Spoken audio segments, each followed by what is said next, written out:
Welcome to this one-day webinar on Ted Hughes, the man and his work. This is the second webinar organized by the Department of English at Narendrapur Ramakrishna Mission Residential College as part of its Diamond Jubilee commemoration.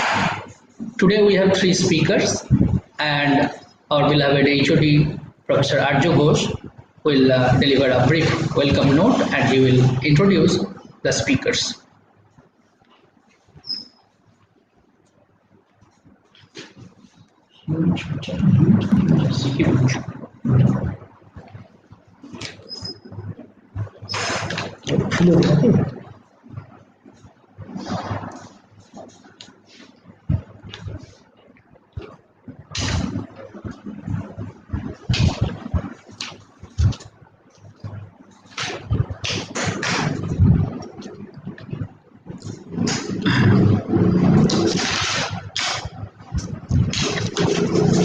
Hello everyone, whoever is hooked to this YouTube link.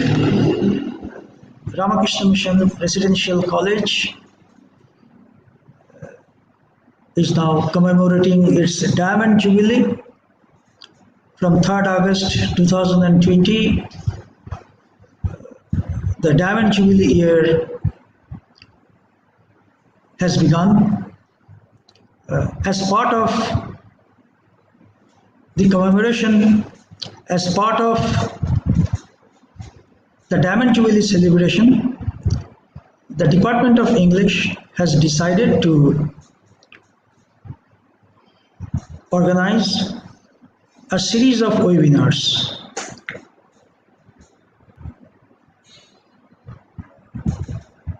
We have planned 4 seminars or 4 webinars till December 2020.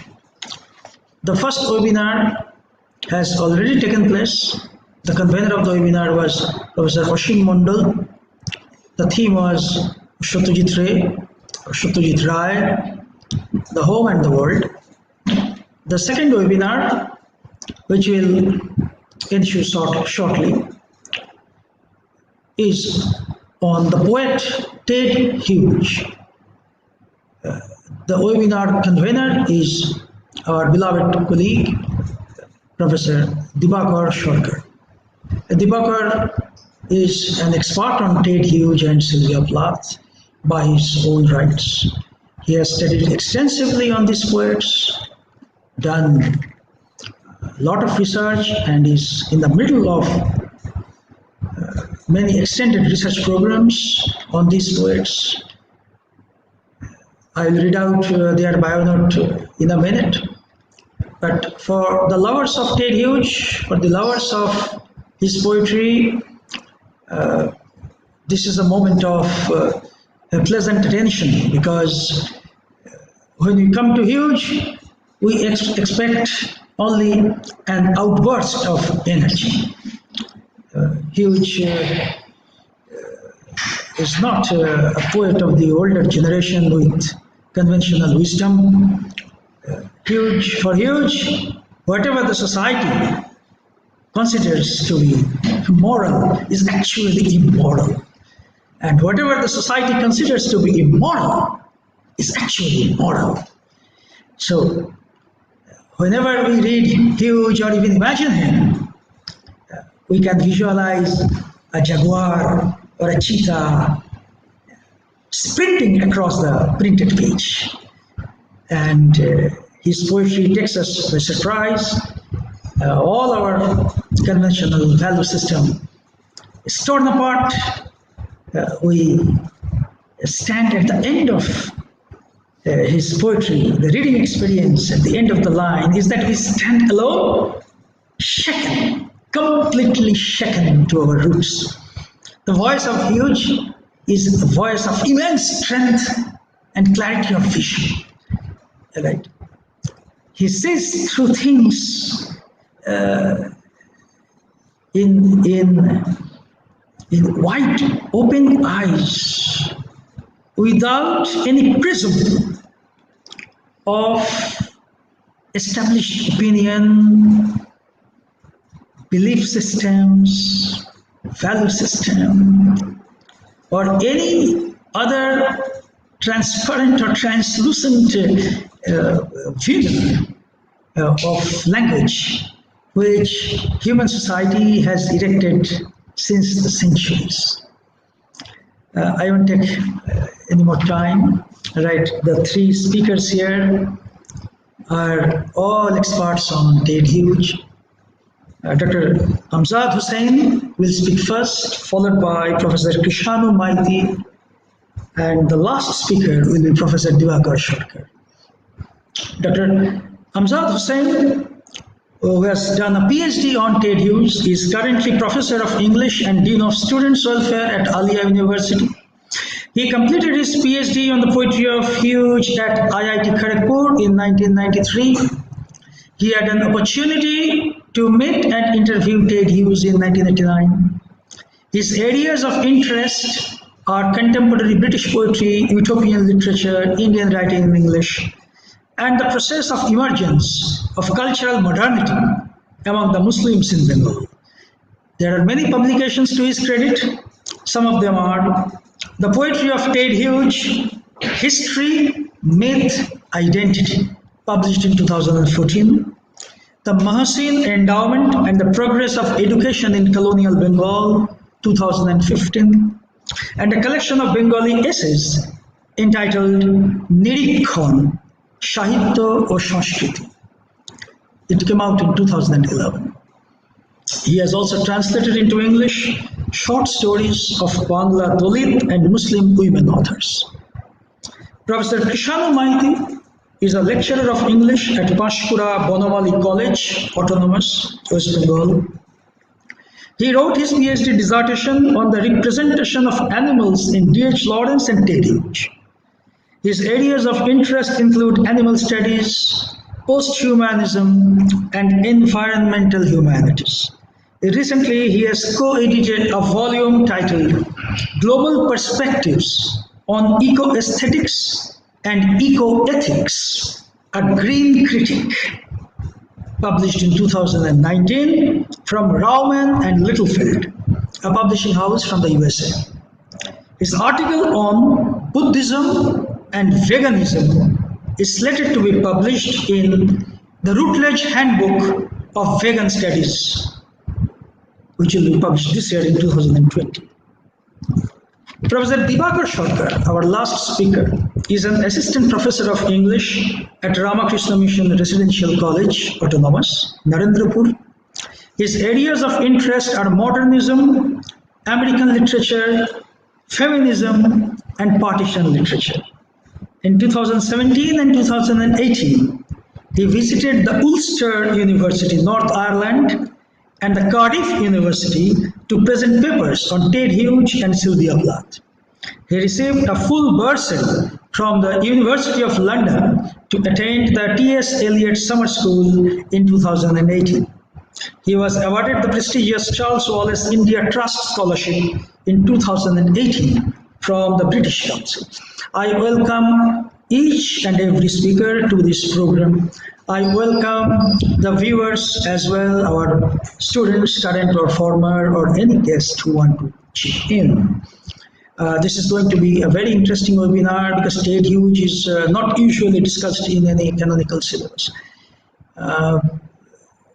And the readers of Ted Hughes need to be very brave.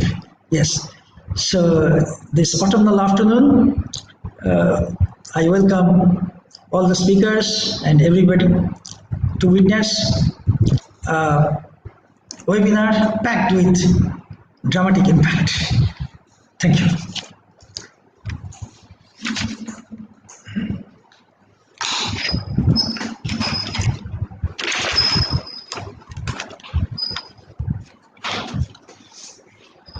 Now our first speaker will deliver his lecture, Professor Amzad Hussain.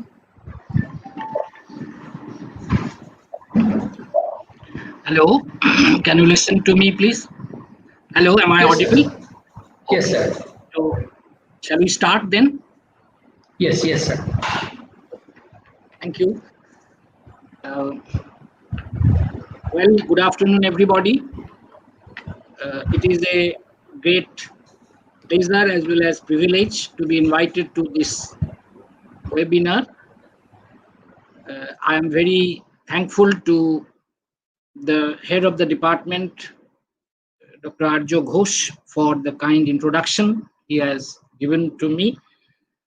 Well, my topic is Ted Hughes, a portrait of the poet as a post-humanist. So I'll straight away begin. I'd like to begin by referring to Ovid's description of the change of chaos into creation in his Metamorphoses, Book 1. The God who is nature, as Ovid says, separated the contending elements and brought their dispute to a settlement. Then he allotted the stars to the sky, the sea to the fish, the air to the birds. But he felt the lack of an exalted creature, and so Prometheus molded the earth into the likeness of gods, and man came into the world. This is how Dryden renders Ovid's lines. I quote from Dryden's translation of Ovid.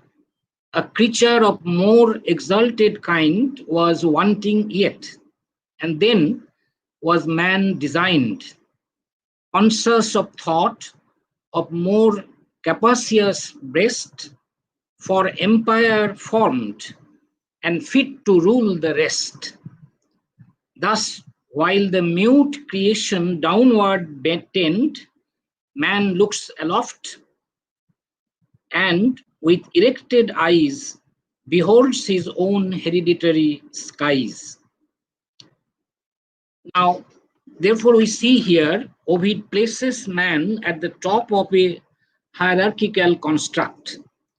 Man has not only a godlike image, but he is created for an empire and to rule both the living and the non-living creation of that empire, comprising the birds and the fish, the rivers and the seas, and the mountains and the stars. All these are then otherized in relation to man. All are inferior to man, all are subjected to man. But then Ted Hughes, translated 24 passages of Ovid's Metamorphoses, and it is called Tales from Ovid.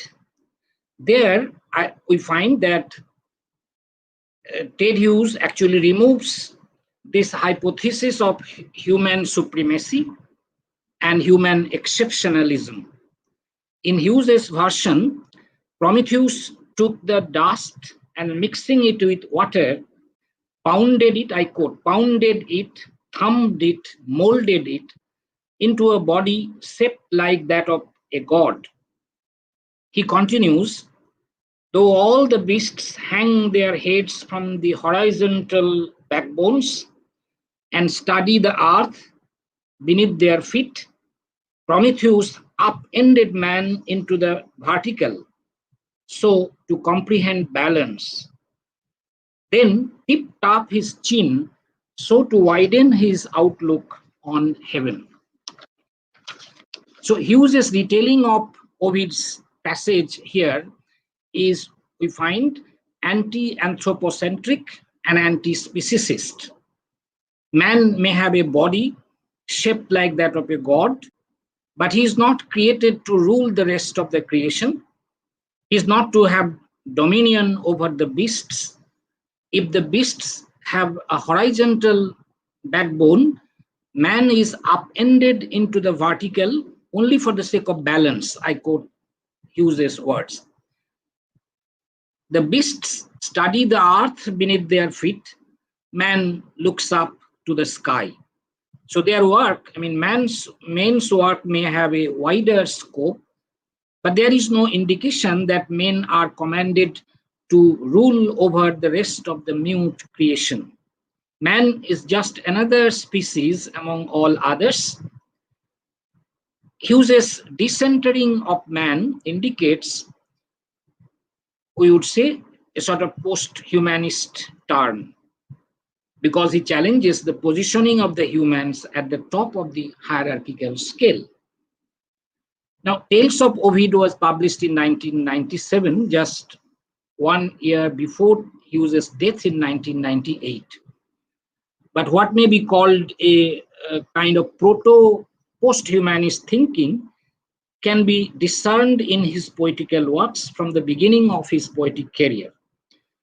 But before venturing into the textual analysis of some of his poems from different stages of his poetic journey, I think it is necessary to clarify what we wish to indicate here by the term, by the concept post-humanism. Now, post-humanism is an umbrella term and is now used in multiple senses in different schools of theoretical discourses, including transhumanism, anti-humanism, meta-humanism, and so on.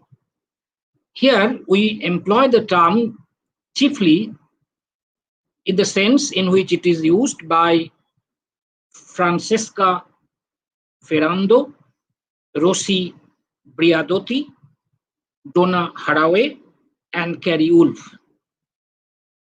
Francesca Ferrando, in her book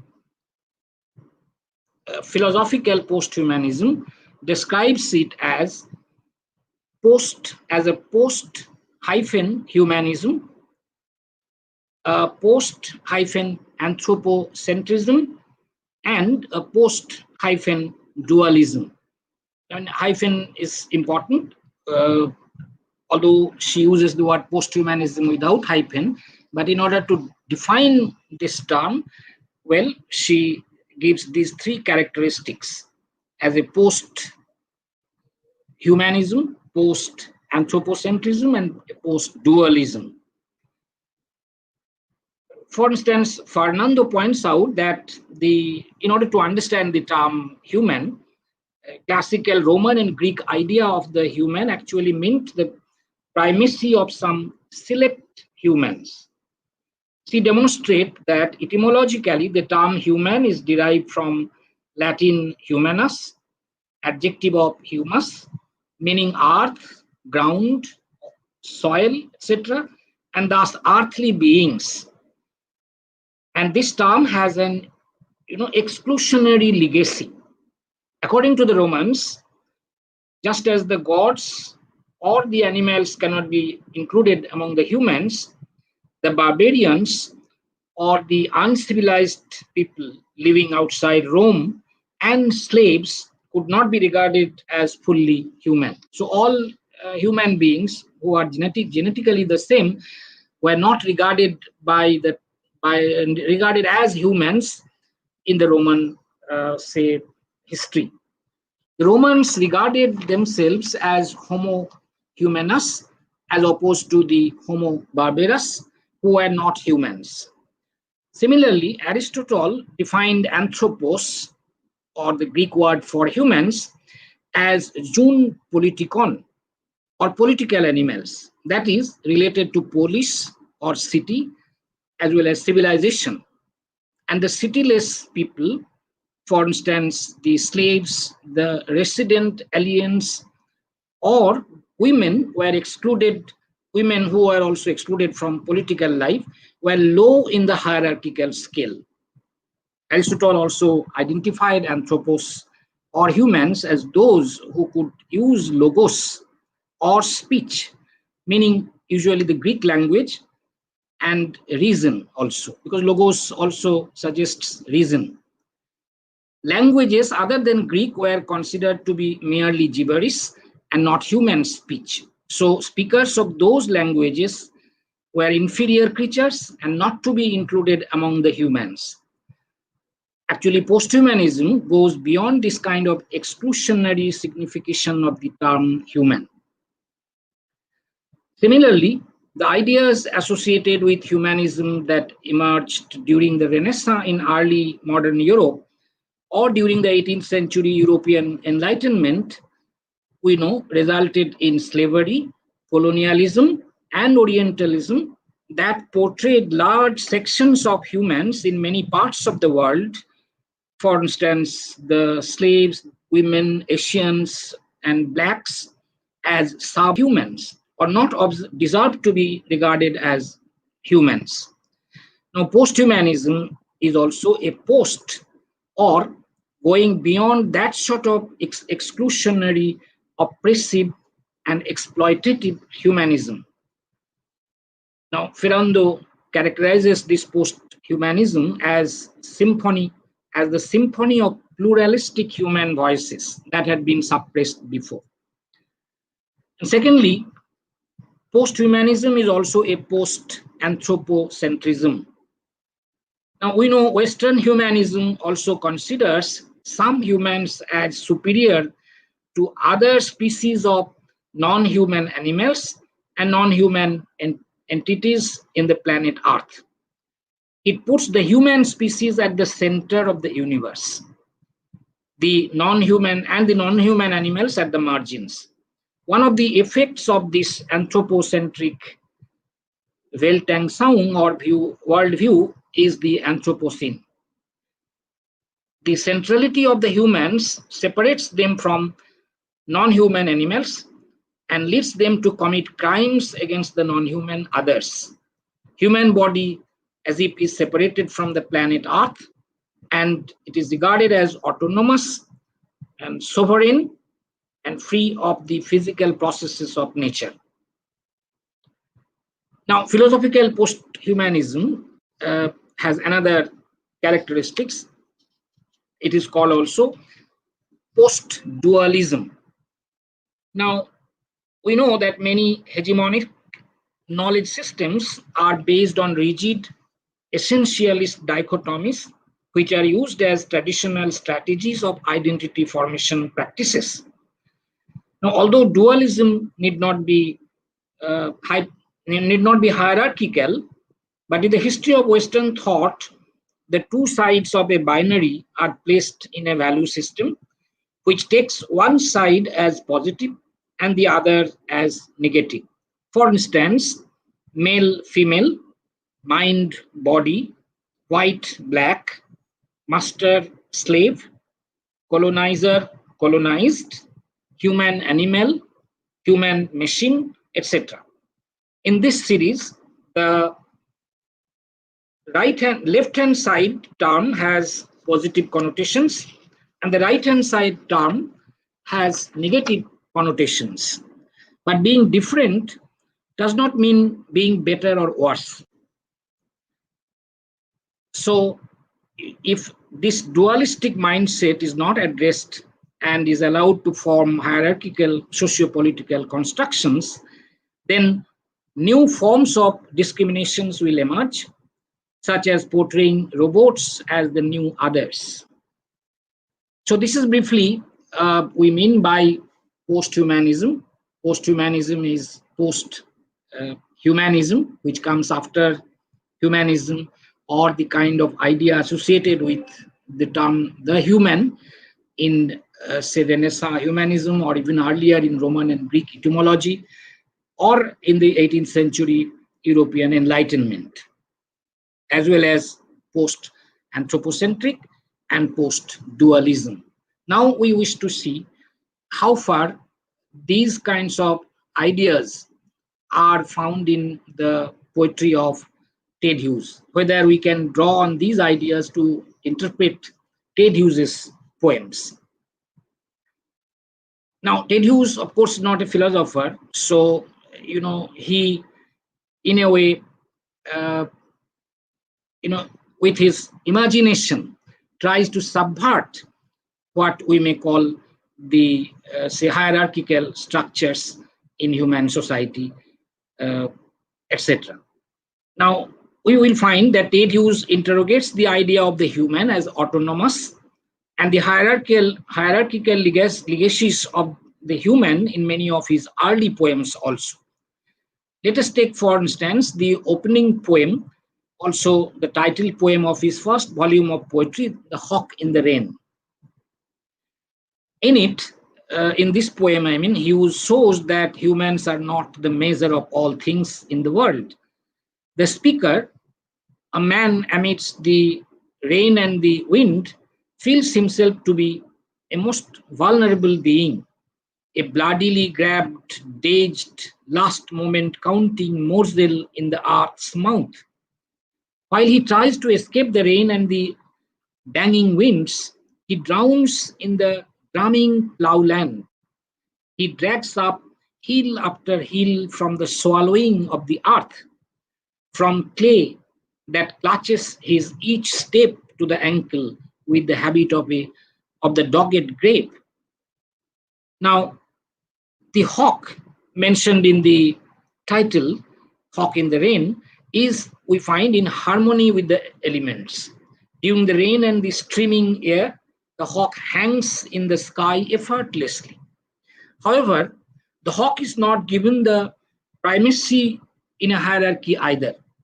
The poet thinks that maybe the hawk in his own time meets the weather and at the appointed hour of nature mixes his heart's blood with the mire of the land. Thus, the claim of the privileged centrality of humans or the idea of anthropocentrism is challenged in the poem. A human speaker in the poem fails to realize his embedded relations with the planet Earth and all the non-human animals as well as the elemental forces. But the beauty of the effortless stillness of the hawk lies in the fact that it never claims a superiority over the elements of the earth and accepts and submits to the physical processes of the planet. Then in another poem from this same volume called Egghead, we find there is a description of a man who fails to understand his relational existence in the world. Egghead usually is a person who considers himself to be an intellectual. From a posthumanist perspective, this presumably intellectual he is impervious to the human and non-human entities. For his head, I quote, resists receiving the flash of the sun, the bolt of the earth. His egoistic mind confines him in the depth opacities. He holds the humanist belief that human subjectivity is the source of meaning and all rational propositions. As we know, humanism postulates that humans are the authors of their own destiny, but actually interpersonal relations, interdependencies, interactions between the humans and the non-human produce identity of the human. For knowing the other is also knowing the self. The self and the other are inalienable. We might say the self is the others within. But the egghead hides his fragility and frailty and shuts out the world's knocking. Ellipse, otherness, the whaled, monstered sea bottom, eagled peaks, and stars that hang over hurtling endlessness, the otherness, the differences of diverse life forms in the non-human realm do not move him. Similarly, the man in the poem Meeting, another poem, is another egghead who smiles in a mirror, sinking the whole sun-swung zodiac of light to a trinket shape on the rise of his eyes. That means he thinks that the rise of his eyes can be comparable to the sunrise. But then his meeting with a black goat, on an empty mountain slope, rattled him and revealed to him in a kind of epiphany the power and glory and the mystery of the non-human universe. Now, an early portrait of the post-humanist human is given in the poem entitled The Man Seeking Experience Inquires His Way of a Drop of Water in the Hawk in the Rain. This man here addresses a drop of water that hangs on the kitchen wall and wishes to learn from it how experience has worn it or renewed it. For the water drop has passed through a long journey of multiple experiences and transformations, and yet has remained clear and round. Clear, simple water still. The man regards himself as droplet kin, related to this water drop. The journey of the water droplets encompasses the plurality of reality. It journeyed through the high cathedral brain, the mole's ear, the fish's eyes, the abattoir of the tiger's artery, the slum of the dog's bowels, and at every stage of the journey, its bright look has been battered and it has dissolved all the problems. Perhaps this kind of journey with an openness to experience may make one clear and round. Here, roundness symbolizing a post-egotistic, post-anthropocentric state of mind. For he regards all reality, all non-human life forms, its kin and not inferior. The water droplet does not wish to dominate those it met on its way. A necessary feeling of kinship, of relatedness to the non-human others is suggested by this journey. The man aspires to acquire a post-humanist attitude to the multiple entities and realms around him in this poem. Then humanism, we find, that emerged during the European Enlightenment also champions reason, science, the rational principle, and social progress through the development of technology. Victory over nature was regarded as the advancement of civilization. So the rational principle encourages discrediting imagination and mythical belief systems, implying the sense of unity between the human and the non-human universes. But the relentless battle against the natural forces through technology has also led to mindless destruction of natural resources, forests, rivers, mountains, and plundering of the planet Earth. Search for raw materials, investment of capitals of the European colonial powers have led to slave trade, imperialist violence, genocide, world wars, and inhuman exploitation of the human others in the name of civilizing mission or white man's burden. Closer home, this greed and restlessness have produced neurosis and breakdown of interpersonal relations. Ted Hughes, in many of his poems like Revenge Fable, Crow's Account of the Battle, Crow's Account of St. George, presents a critique of this trajectory of the humanist championing of the rational principle, devoid of empathy and feeling. For instance, in Revenge Fable from Crow, the Earth Mother is imagined as a crow, and a man regards himself in anthropocentric fashion as the topmost twig. I quote, topmost twig on that tree.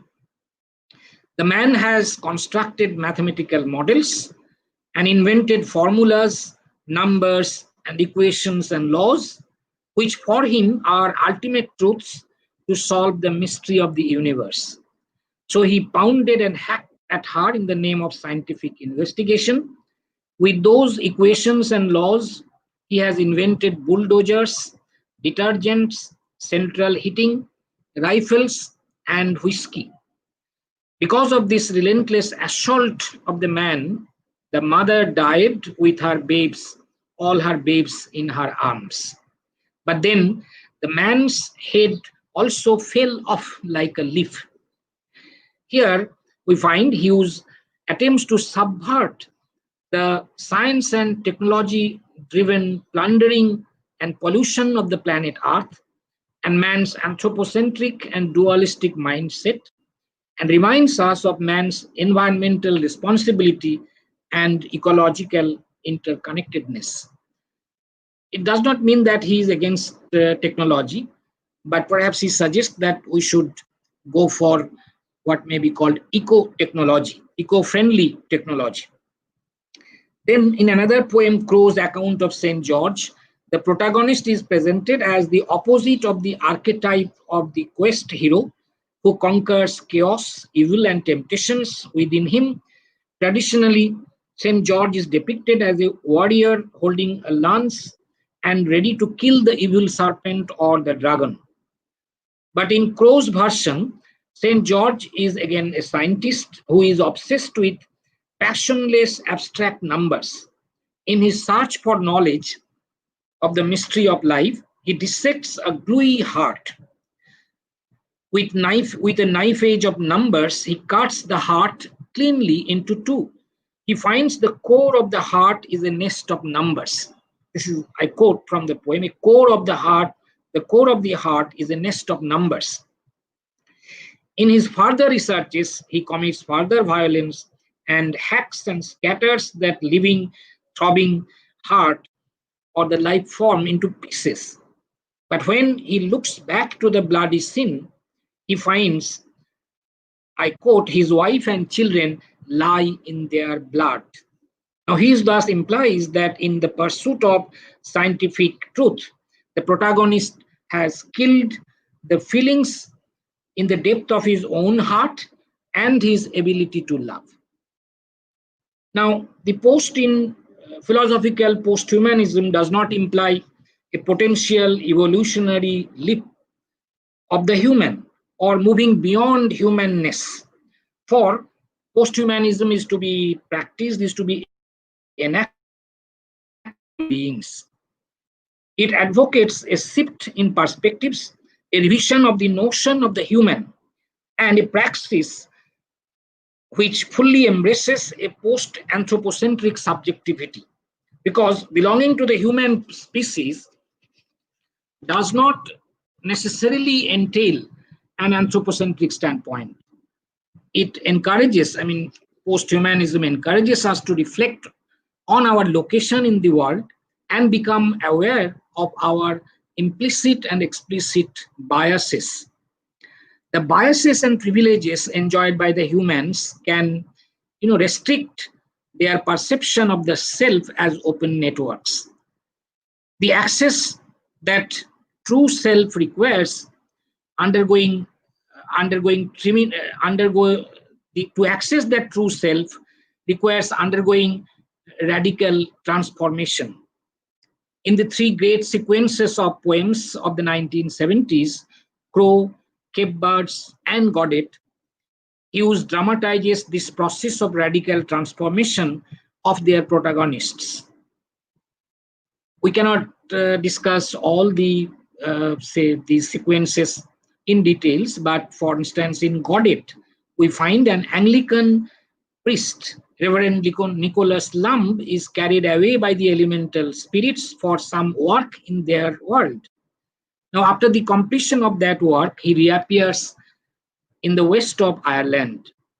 It is clear that he has undergone a strange transformation, for he can perform miracles.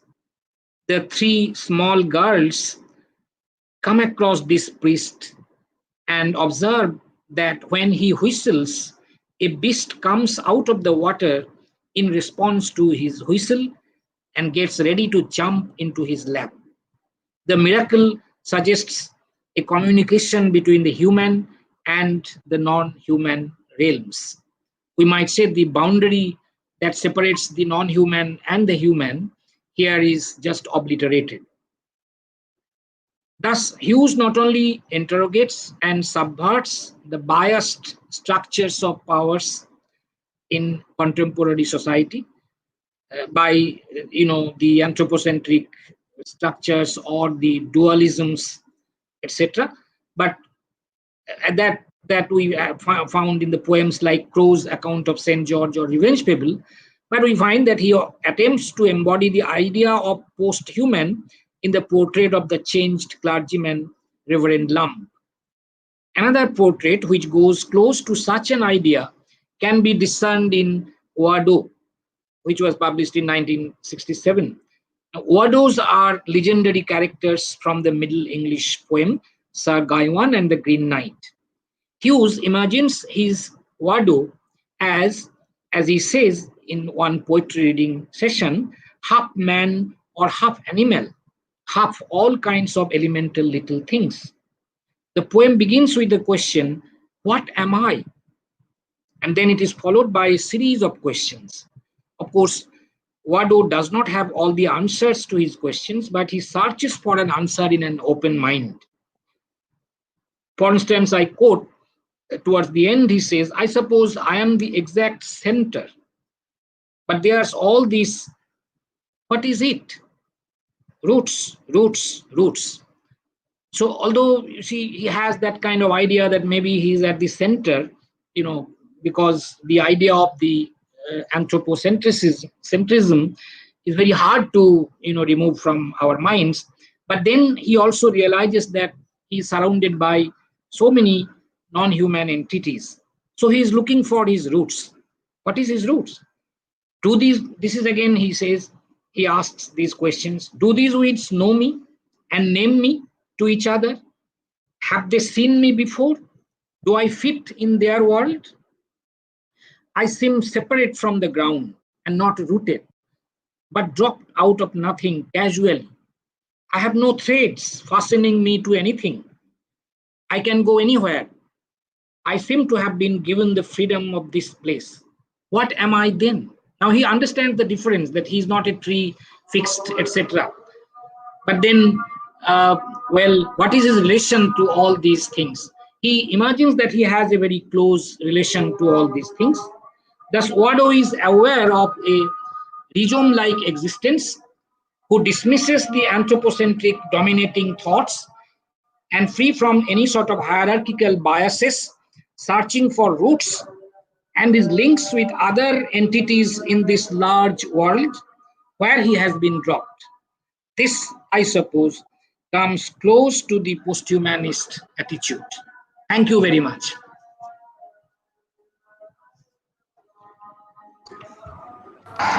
Thank you, sir, for your brilliant presentation. And sir has presented the Hughesian works through a post-humanist and anthropocentric lens. If there are any questions, I'll take that.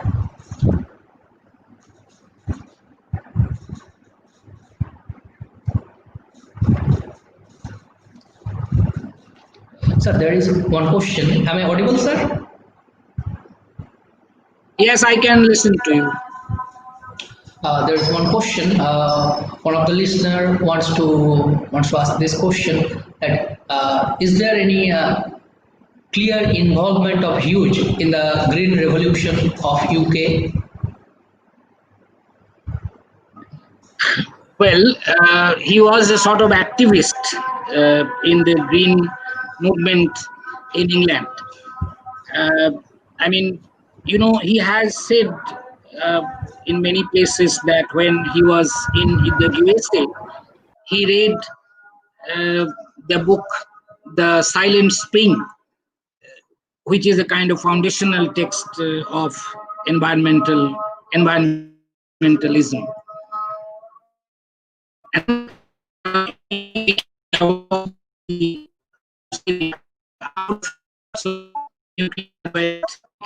etc. Then in 1970, exactly, he reviewed Max Nicholson's book called The Environmental Revolution in the New Statesman. And that is a very key text of Hughes's, Hughes's commitment to environmental activism. In that review of Max Nicholson's book, he clearly mentions that the separation from environment as it is encouraged in the Genesis, that you see this world and all the, say, non-human entities, animals, plants, etc., are created for the benefits of human beings, for their say, pleasure, for their consumption. But then he was very much against it, much later, when he was, you see, engaged in farming in Devon, he became also aware of the harmful effects of chemical fertilizers, and he then wrote letters to the Times. He was protesting also against the pollution of the rivers, because the fish in the rivers were all dying, and then he, you see, involved himself in that movement for stopping polluting the waters of the rivers, particularly in the north of England. So all these kinds of things shows that he personally was very much involved in the green activism, and particularly poems of his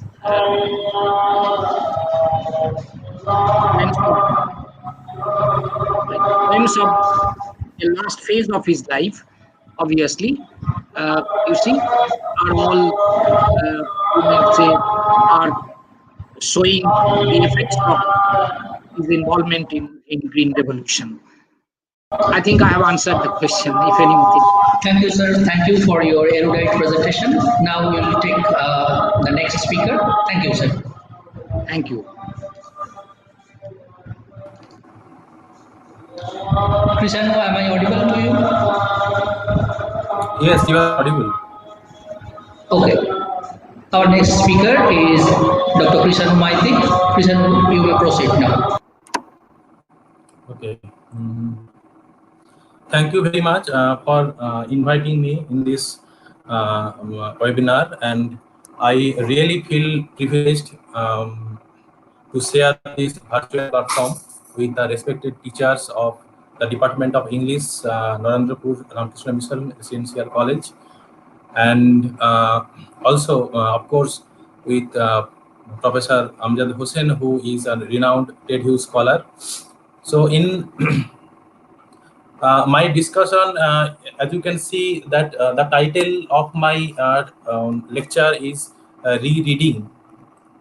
Let me rereading select annual poems of Ted Hughes, a study in representational strategy, and this is I shall read.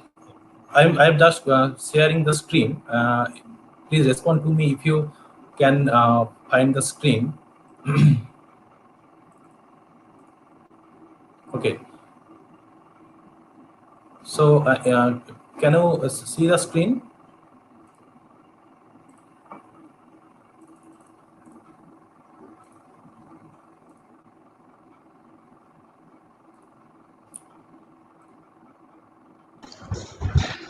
Yes, listen, we will view the screen. Okay.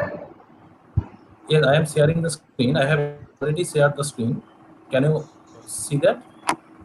Yes, yes, we are able to see the screen. Okay.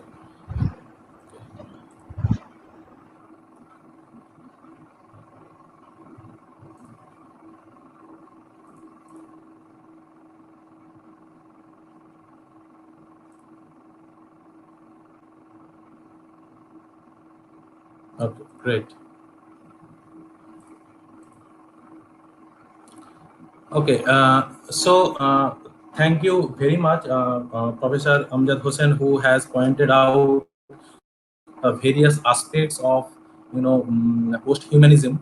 And today, as you can see, the title of my presentation is rereading the annual poems of Ted Hughes, a study in the representational strategy. So to me, rereading is the rereading is something that reading the textual animals of Ted Hughes beyond any kind of metaphorical or any kind of mythological or anthropomorphic projection. Okay, I shall deal with select poems of Ted Hughes from the perspective of what we term as animal theory. Okay, so animal theory and animal studies, these are the two things that I shall discuss in next 15 or 20 minutes, and then I shall go to the individual poems. So I think before going to the individual poems, we need to know what is animal theory, because animal theory is a very recent, very recent recent emerging field in this theory. Oh, sorry. First thing is that as an interdisciplinary study of human-animal relationships, animal studies is an emerging and growing field of research in the humanities and social sciences. And contemporary debates on the animal question began in 1970s, especially after the publication of Peter Singer's Animal Liberation that was published in 1975.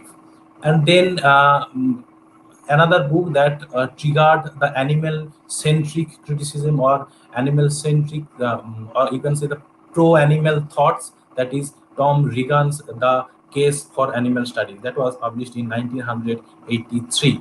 Okay, so I am just mentioning these books because they are the foundational books to read, to understand the basic ideas of animal studies, to understand the aspects of animal studies, and also the methodological parts of animal theory.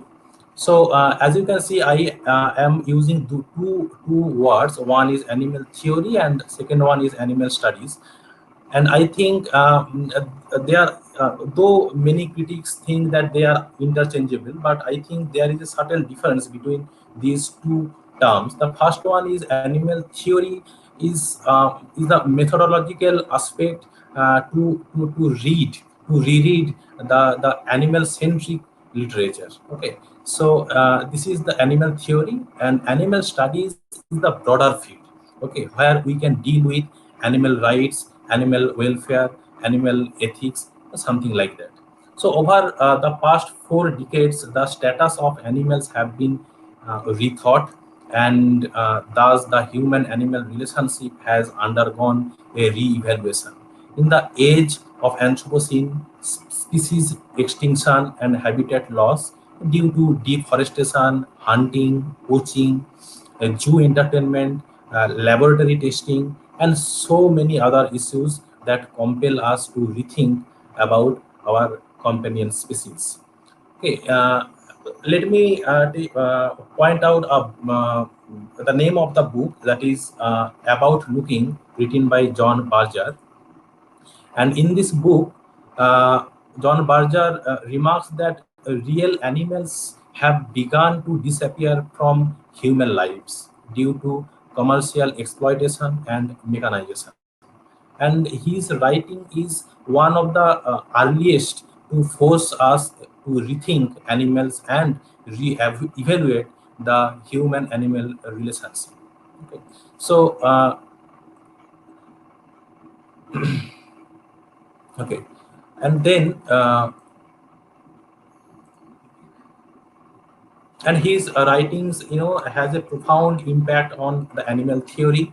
And later scholars employ various research methodologies to address diverse issues as animals appear before us in the wild, as companions in farms, in laboratories.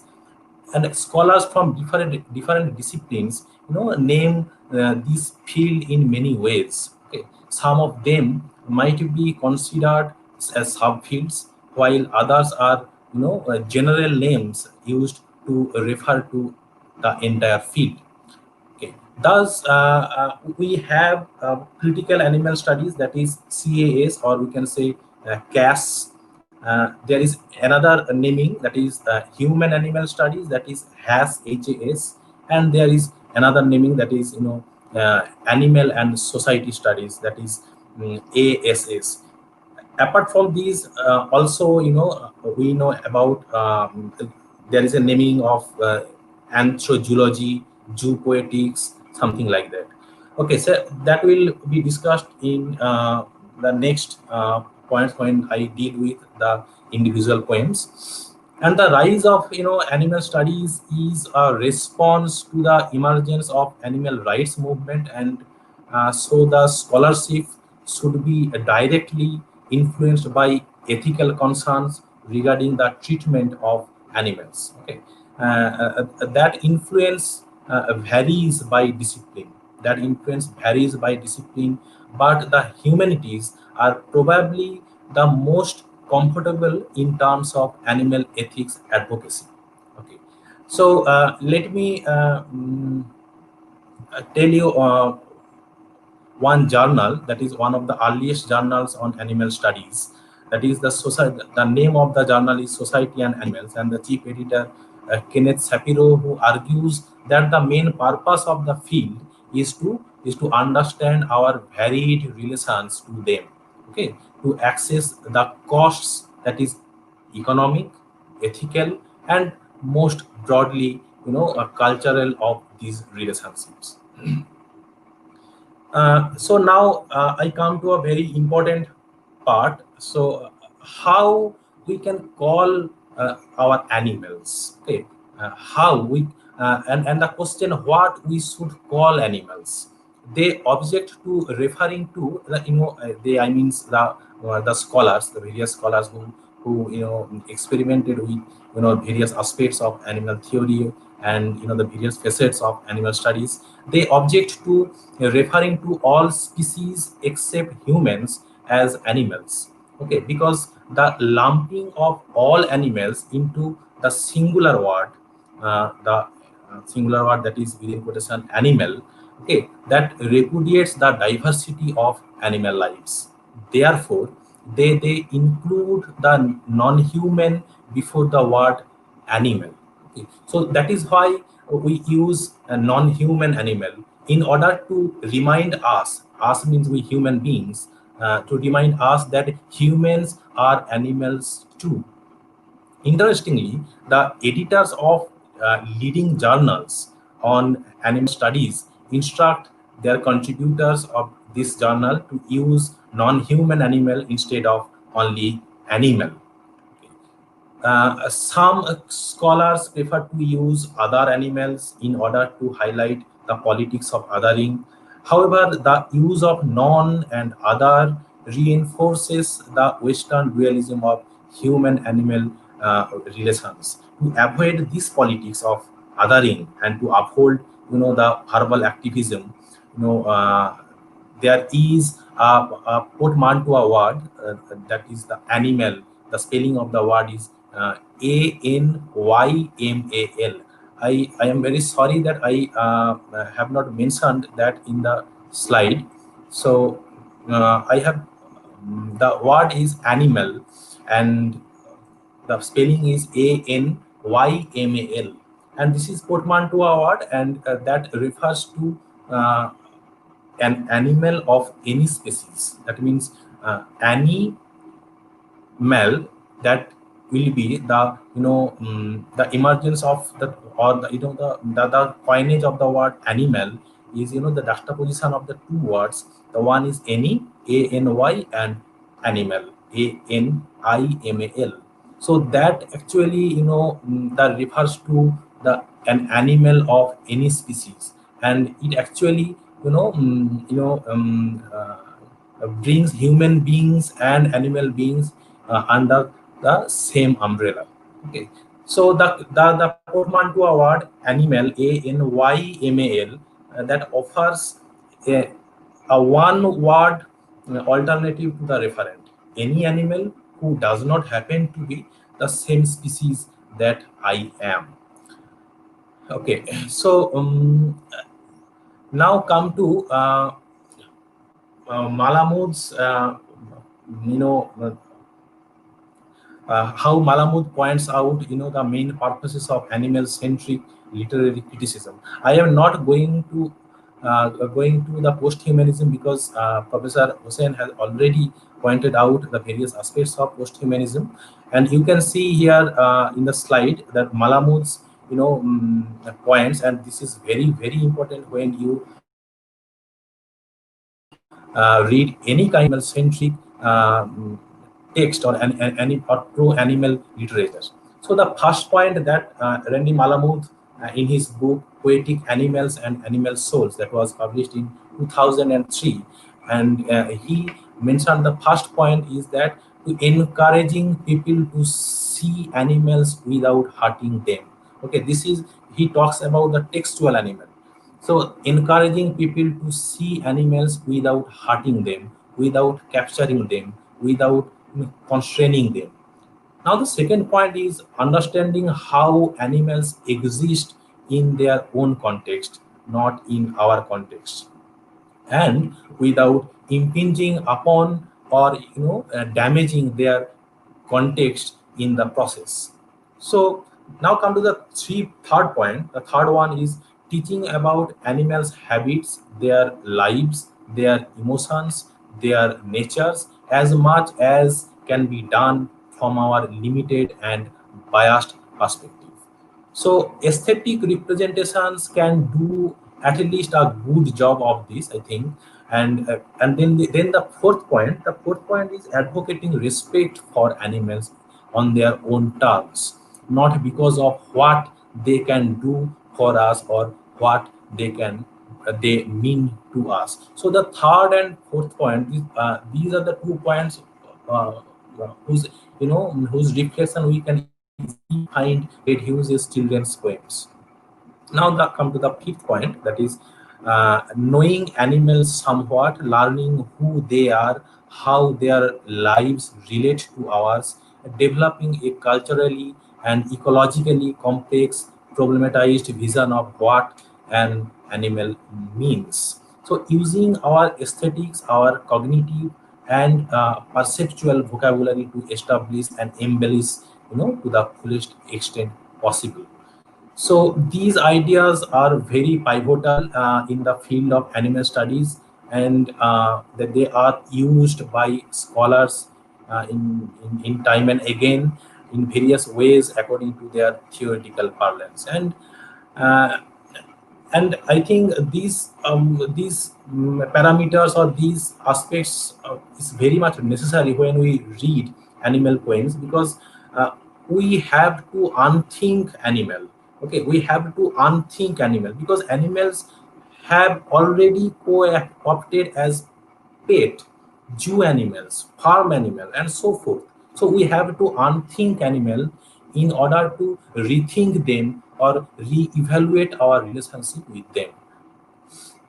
Now I move to the other theoretical aspects, that animal-centric literary criticism, and I think the students may read these 2 texts. The one is Jacques Derrida's text, that is the animal that therefore I am, that has the text has established itself as a prominent, even canonical text without animal text, without animal studies, and there seems to be no critical literary text of comparable influence. And this text is very much interesting and very much crucial to our reading, because Derrida here talks about in length the possibilities of autobiographical animal.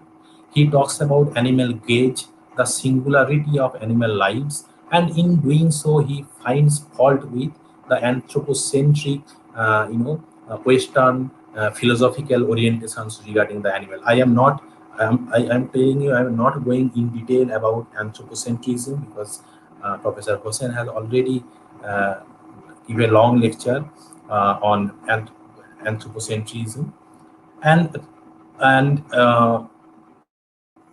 in this connection, that Derrida mentioned that the word animal with capital A, that homogenizes all non-human living beings without, sorry, the word animal with capital A, that actually, is,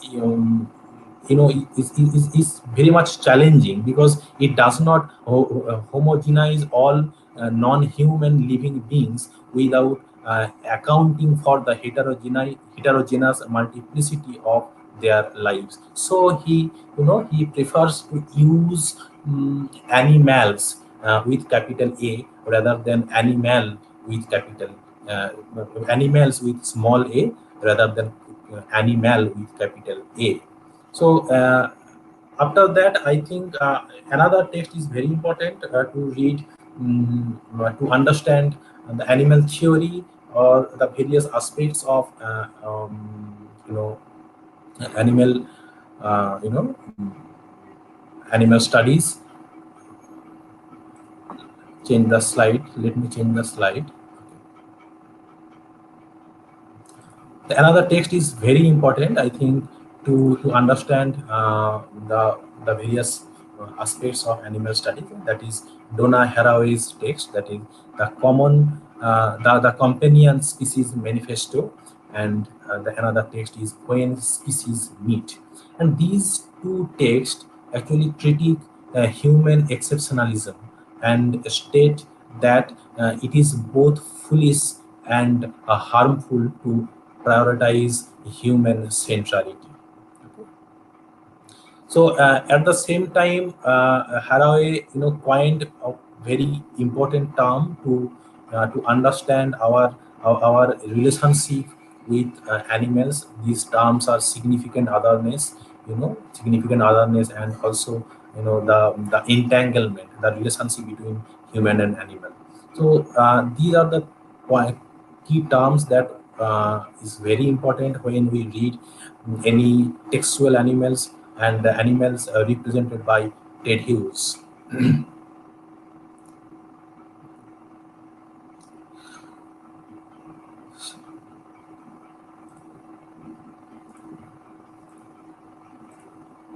So now I am moving to the parameters or the ways of reading an animal-centric literary text. So give me 1 second to change the slide.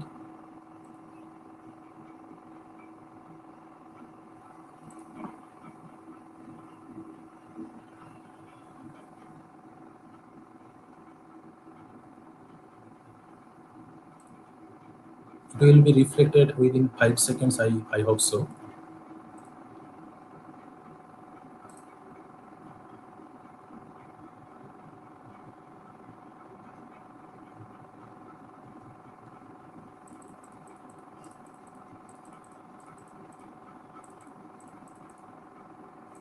Okay. Yes, it is visible. So now come to the various parameters through which we can read animal-centric literature. So as theories, concerning animal studies tend to be post-anthropocentric, what Professor Hossien has mentioned, and biocentric, anti-anthropomorphic, post-dualistic, and post-speciesist and welfareist. Yeah, I can deduce some of the parameters that can help me theorize the representation of animals in Ted Hughes. So the first point that, in my opinion, the first point is the animal studies reveal how non-human animal as life form remains the constant other to the human. It is animals that construct the human being as a category, and that is the post-humanism indulges in the tradition of thought through which human has been centered in culture, and at the end questions that kind of tradition.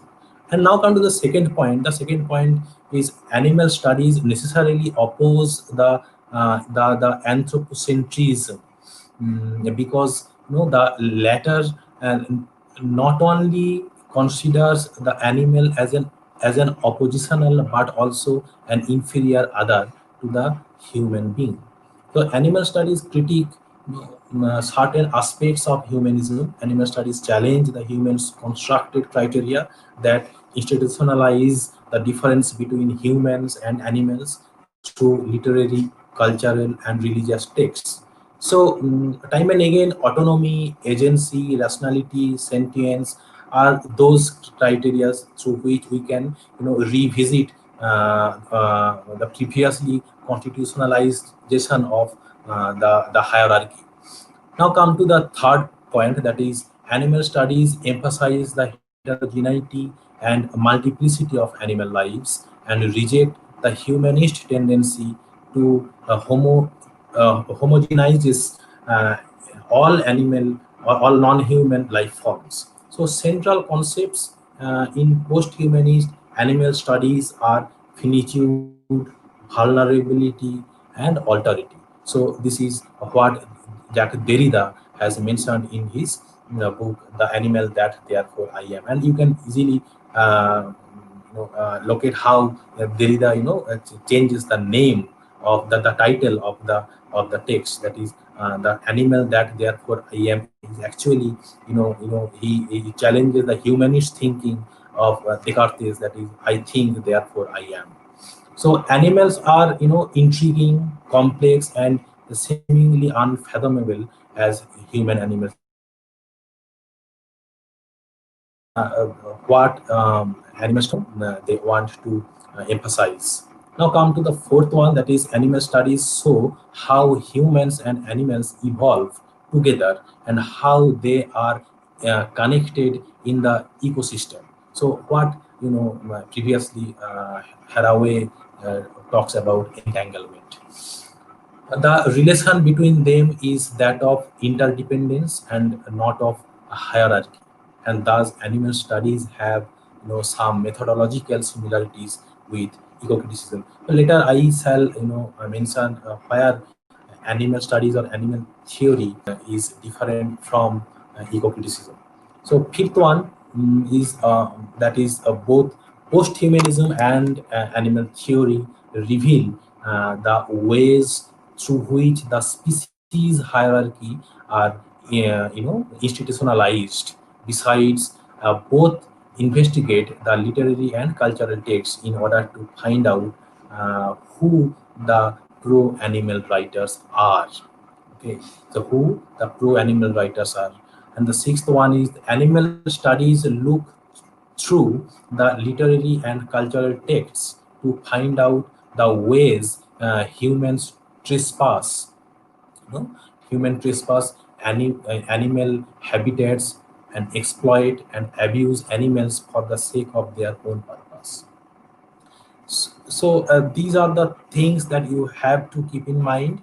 And then the theoretical perspectives that I have mentioned, I have charted out, that I use in the analysis of the text, to a certain extent are different from that of the environmental criticism, that is the eco-criticism, which tends to view the big picture, ecosystems and species, and are not interested in individual animals. So animal theory emphasizes more discriminating ways to talk about animals in the environment of animals as distinct from the ecological entities. Okay, there is of course a relationship between the other the non-human beings and the human beings, but animals have their own entities. So this is what the animal theories want to emphasize. And in order to develop these forms of analysis that respect the integrity and singularity of the creaturely life. So now come to the main 2 points that I have mentioned in the slides in the slideshow. That is from Kenneth Shapiro and Copeland's editorial note to the first issue of the journal Society and Animals. And they offer that animal-based interpretive theory, and pointed out to two main approaches. Number one, you can see that on the slide. Number one, deconstruct reductive and disrespectful ways of presenting non-human animals. Okay, so animals should not be the symbols or standing for human beings. Okay, they should appear in their own terms. Number two, evaluate the degree to which the author or the poet presents the animal in itself, both an experiencing individual and as a species typical way of living in the world. We particularly are interested in texts that give a more robust and respectful presentation of animals, and make observations about the history and development of non-human animal bond. Okay, so this is what I think that the theoretical aspects of animal theory. And now I come to the textual analysis.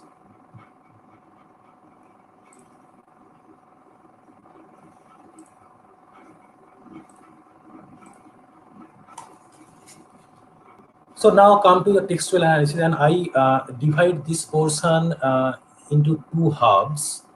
The first one, I shall show how Ted Hughes, the early poems of Ted Hughes,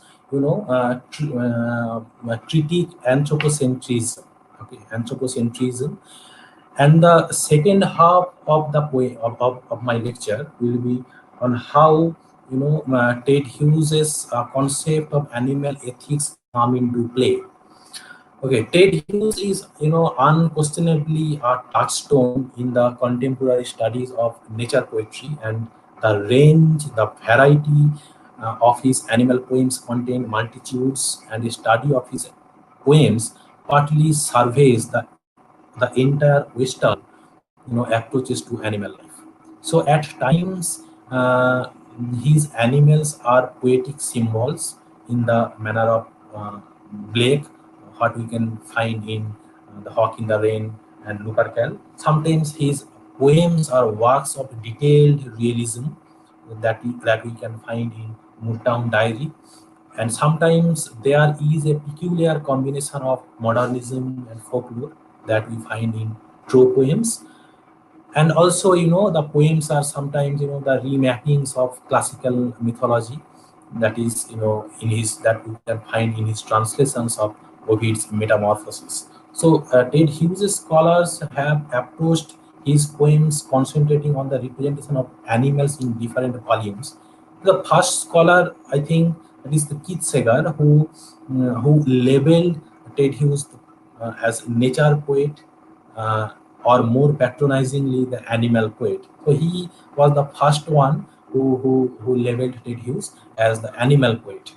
But I shall directly come to a recent publication of James Kwesi, the famous novelist James Kwesi, whose book in 2016, name of the book is The Lives of Animals.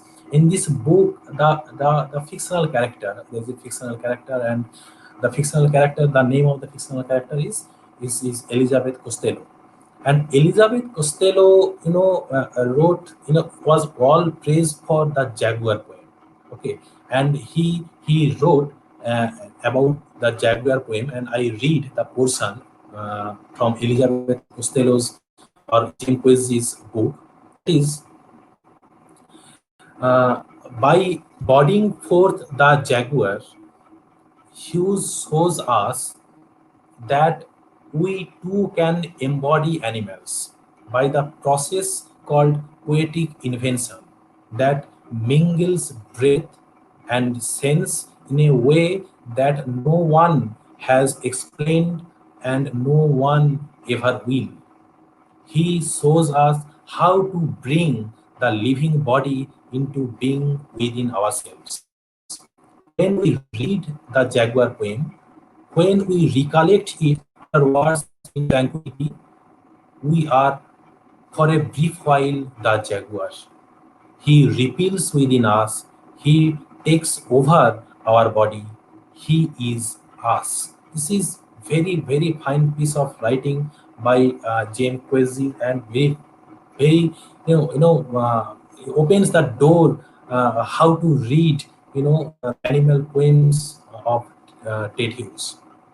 Also, Quasi further claims that power of poetic language authorizes poets and readers to get entry to the animal's apparently unknown world. The imaginative faculty of the poet has the power to create imagery in the reading process, and helps to develop the reader's consciousness of their relationship to the world external to them. And then I quote another, I take another quotation from James Cozy's book, and where Costello comments that I said, talking about that kind of poetry, I bring to your attention today poetry that does not try to find an idea in the animal. Poetry, I repeat, poetry that does not try to find an idea in the animal that is not about the animal, but is instead the record of an engagement with him. So again, a very leading comments to read uh, the textual animals of Ted Hughes. So his his comments are indispensable to my reading and will be the starting point of my analysis of Ted Hughes's select poem. And I am using select poems because it is quite impossible to uh, to take um, to take more than 20 to 30 poems in one lecture, because Ted Hughes wrote so extensively about animals that it is quite impossible. So in his, as you know, in his young age, Hughes spent much time by hunting, fishing with his elder brother, and to Hughes, to capture animals, a hunter should learn about their nature. Their nature means the animal's nature and their environment. He thinks that a poet and a hunter share some common features which ultimately contribute to creative processes. In the first chapter, if you read the book, that is the Poetry in the Making, that was published in 1969, and in this book, in the first chapter of the book, Ted Hughes compares the process of writing poetry with the method of capturing an animal. Okay, and I read a few portions from this book, where the capturing of animal and the process of writing poetry are analogous. In a way, Ted Hughes writes, in a way, I suppose I think of poems as a sort of animal. They have their own life like animals, by which I mean that they seem quite separate from any person, even from their author, and nothing can be added to them or taken away without maiming and perhaps even killing them.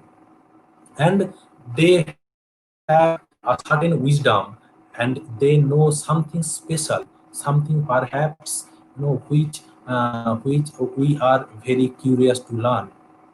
Maybe my concern has been to capture not animals particularly, and not poems, but simply things that have a vivid life of their own outside mine.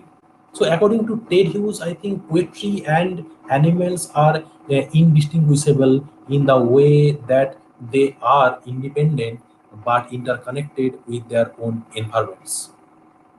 So non-human animals. So I talked about why we tell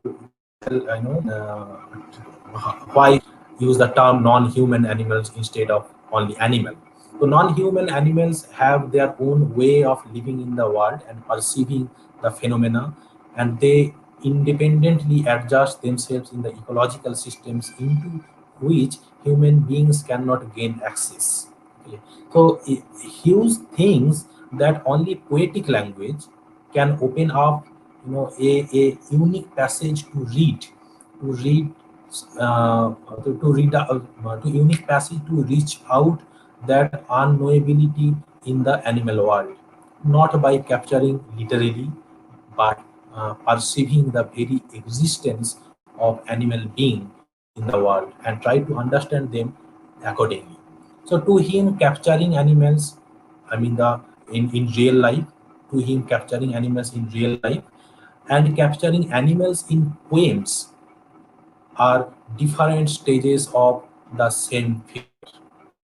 So you can easily recollect the poem that is the Thought Fox, and where Ted uses the idea of the sameness between writing of poetry and and capturing animal serves as a theme in this poem, and you can find how Ted Hughes animalizes the imagination. How Ted Hughes animalizes the imagination. So I am not going in detail of this particular poem. Rather, I move to the poem that actually upholds his creaturely creatural imagination that into the animal theory. So before going to that, let me just speak. Let me just tell you about the violence, the concept of violence. Okay. So the concept of violence, any discussion of Ted Hughes' animal poems without examining his idea of violence will remain incomplete. And in the famous book, probably you all know, that is Song of the Earth, Jonathan Bate aptly said that the poetry of Hughes graphically presents a nature that is, in Tennyson's phrase, red in tooth and claw. Yet, whilst relishing the violence of nature's own processes, Hughes, in his later poems, became increasingly angry about the violence wrought by man upon nature. The poet himself had some reservations about the implications of the comments made by the critics, and he thought of the natural violence that is positive one. In his essay, that is Poetry and Violence, that was published in Interpol, Hughes preferred a positive reading of the element of violence in his poetry, such as that give such as that Edwin Moore termed as the admirable violence in Hughes' poetry. So poetry for Hughes must not hide behind a philosophy of life that preserves the idea that the world is a kind and safe place. Rather, it is the vision of the world as a whole, including its beauties and its terrors, its compassion, its violence. So this is the idea and the feeling that poetry must perpetuate. And for Hughes, violence is the catalyst needed to assist humankind to go back into a dynamic vision of the universe. So any form of violence, any form of vehement activity, according to Ted Hughes, invokes the bigger energy. It invokes the bigger energy, the elemental power circuit of the universe. That he said in one of his interviews with Ebert Fuss. And he thinks that Western man has tended to shut out the terrifying trivial aspects of the world, the aspects which refuse to be explained by a rational or moral thought, and but by walling out the elemental power circuit of the universe, that is the phrase was coined by Ted Hughes himself, but by walling out the elemental power circuit of the universe, humankind has cut off link between itself and nature. So now come to the discussion of the individual poems, and I take the first poem, that is Hawk in the Rain. But before going to that, I would like to mention one that you have read, that is Hawk Roosting. The poem,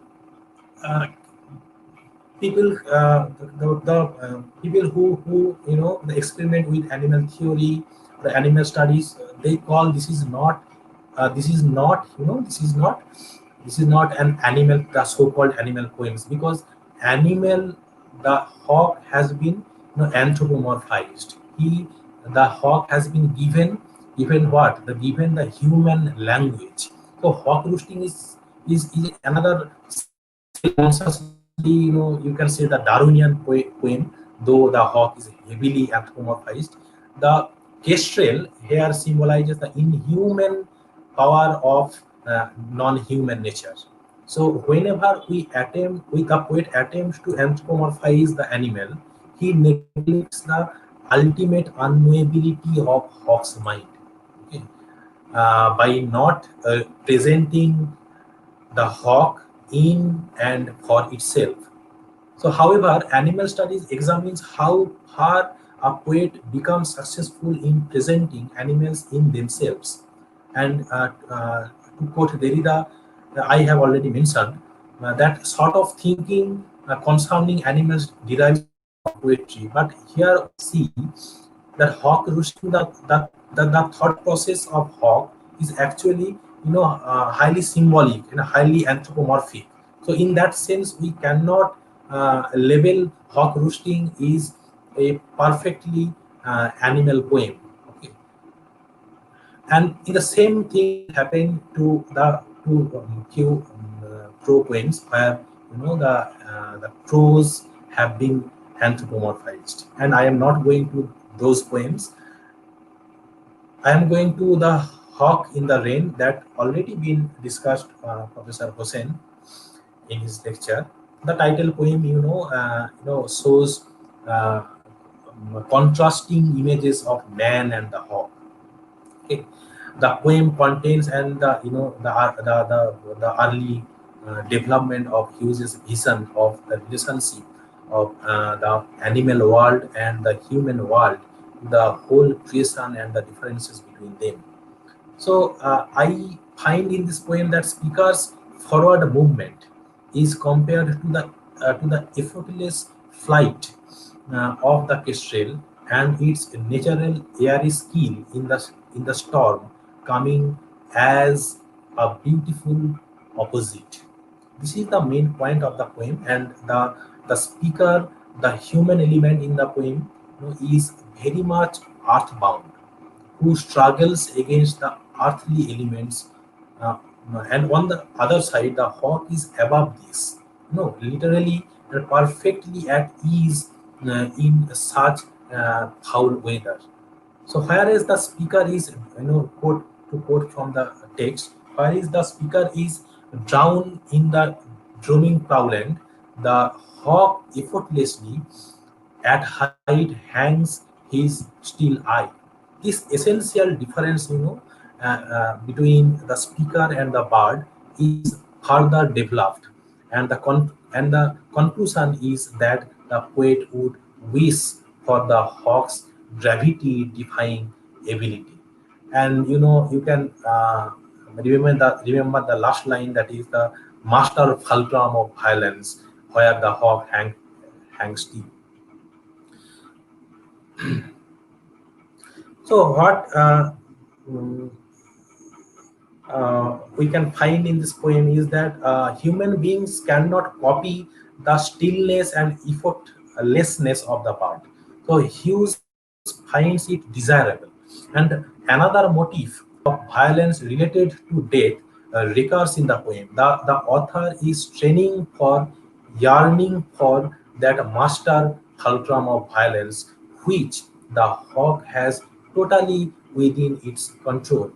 The poem emphasizes both a point of balance of the hawk in the tempest and the resistance of the bird to project the environmental violence. Okay. So I have to move fast because in another poem, that is Pike, you can find this violence, this aspect of violence. The poem is replete with environment, sorry, the violent imagery concerning the Pike's nature. No?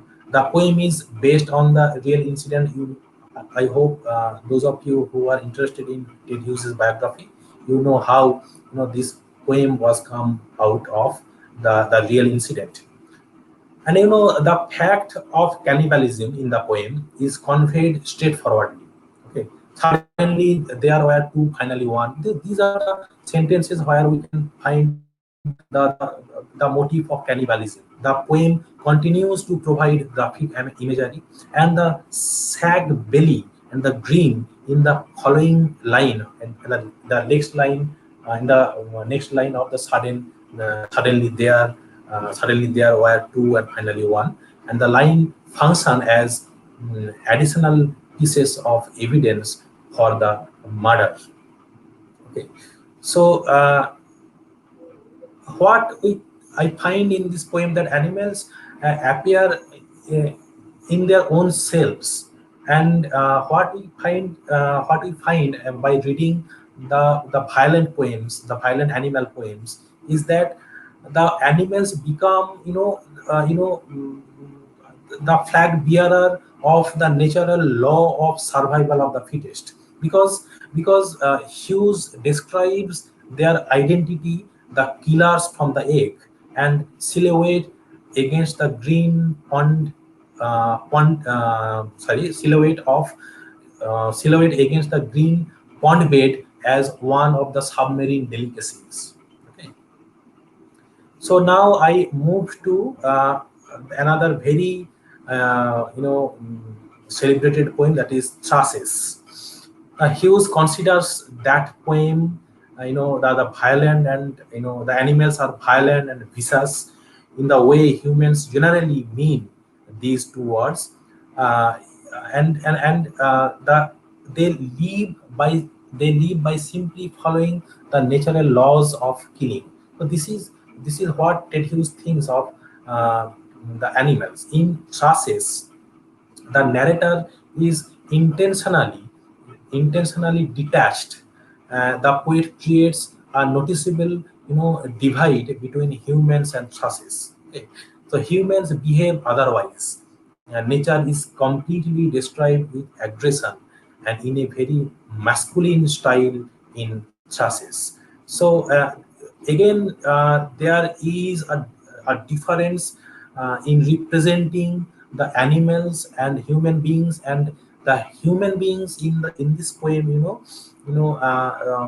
they have been projected inferior to the animals. So you can read the poem in detail, and you can find how humans are carried away by the indolent procrastination and yearning states that the Thrushes manage to avoid.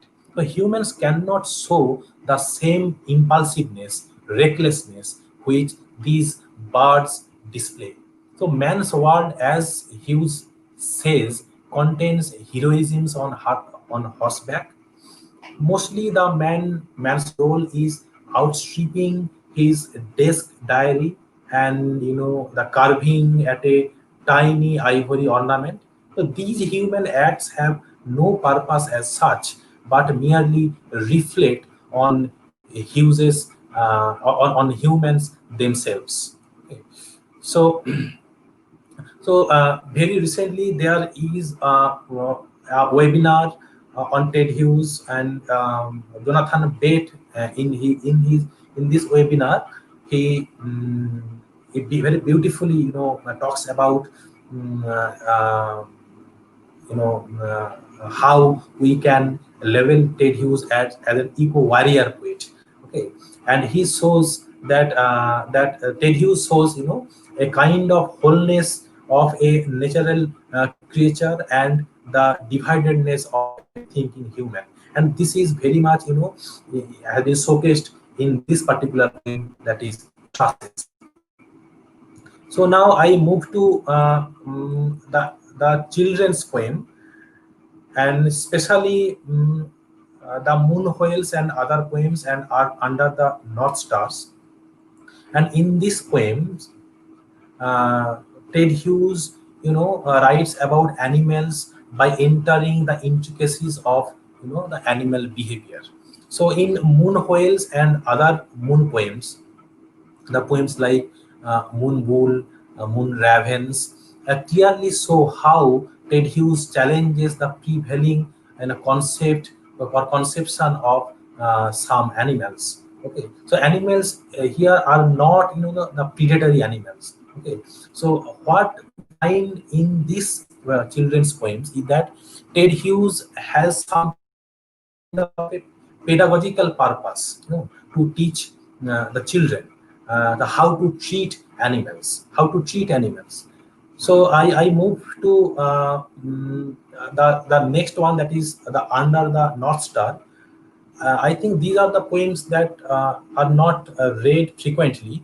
So just mentioning them in bits and pieces. Hughes' idea of teaching about animals through the aesthetic representation is prominent in the Under the North Star, and in the North Star also you can find that how Ted Hughes how Ted Hughes wants to teach the children to how to deal with the predatory animals and how to care for the animals, the domestic animals. So I think Malamud's ideas, that is that I mentioned in the theoretical parameters in my slideshow.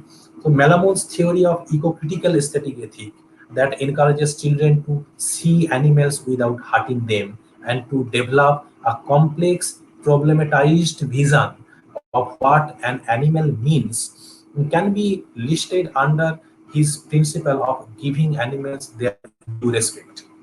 Okay, so that being said, I am moving to the last part. The last part, that is that deals with the animal ethics. So I am going in detail about the theories of animal ethics, and Ted Hughes' later poems, especially the Motown Diary, have come up with several thematic and stylistic changes. As you can, if you read the poems Motown Diary, you can easily find these changes. The world's growing consciousness and environmental problems, including the animal problems, is one of the main reasons behind the change in the style.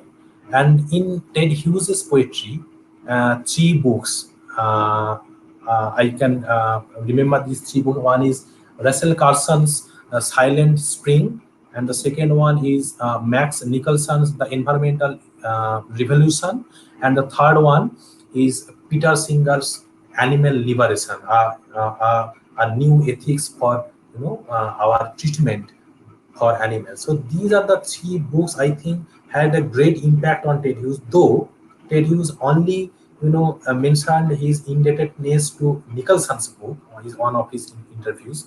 But I think the other two books are very important because these two books, one is Carson's book that was published in 1962, and the second one is Peter Singer's book Animal Liberation that was published in 1975.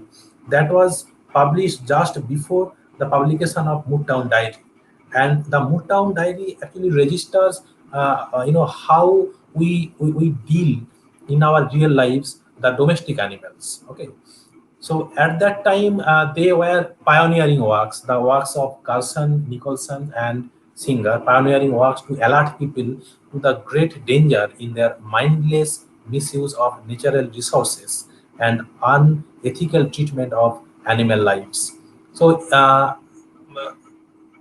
and then I just want to mention what Peter Singer, because Peter Singer's book is very important when we discuss animal theory, because Peter Singer is one who championed animal rights, and also his friend Tom Regan, who championed animal ethics. So in his writings, Peter Singer applies the Bentham's utilitarian approaches to animal ethics.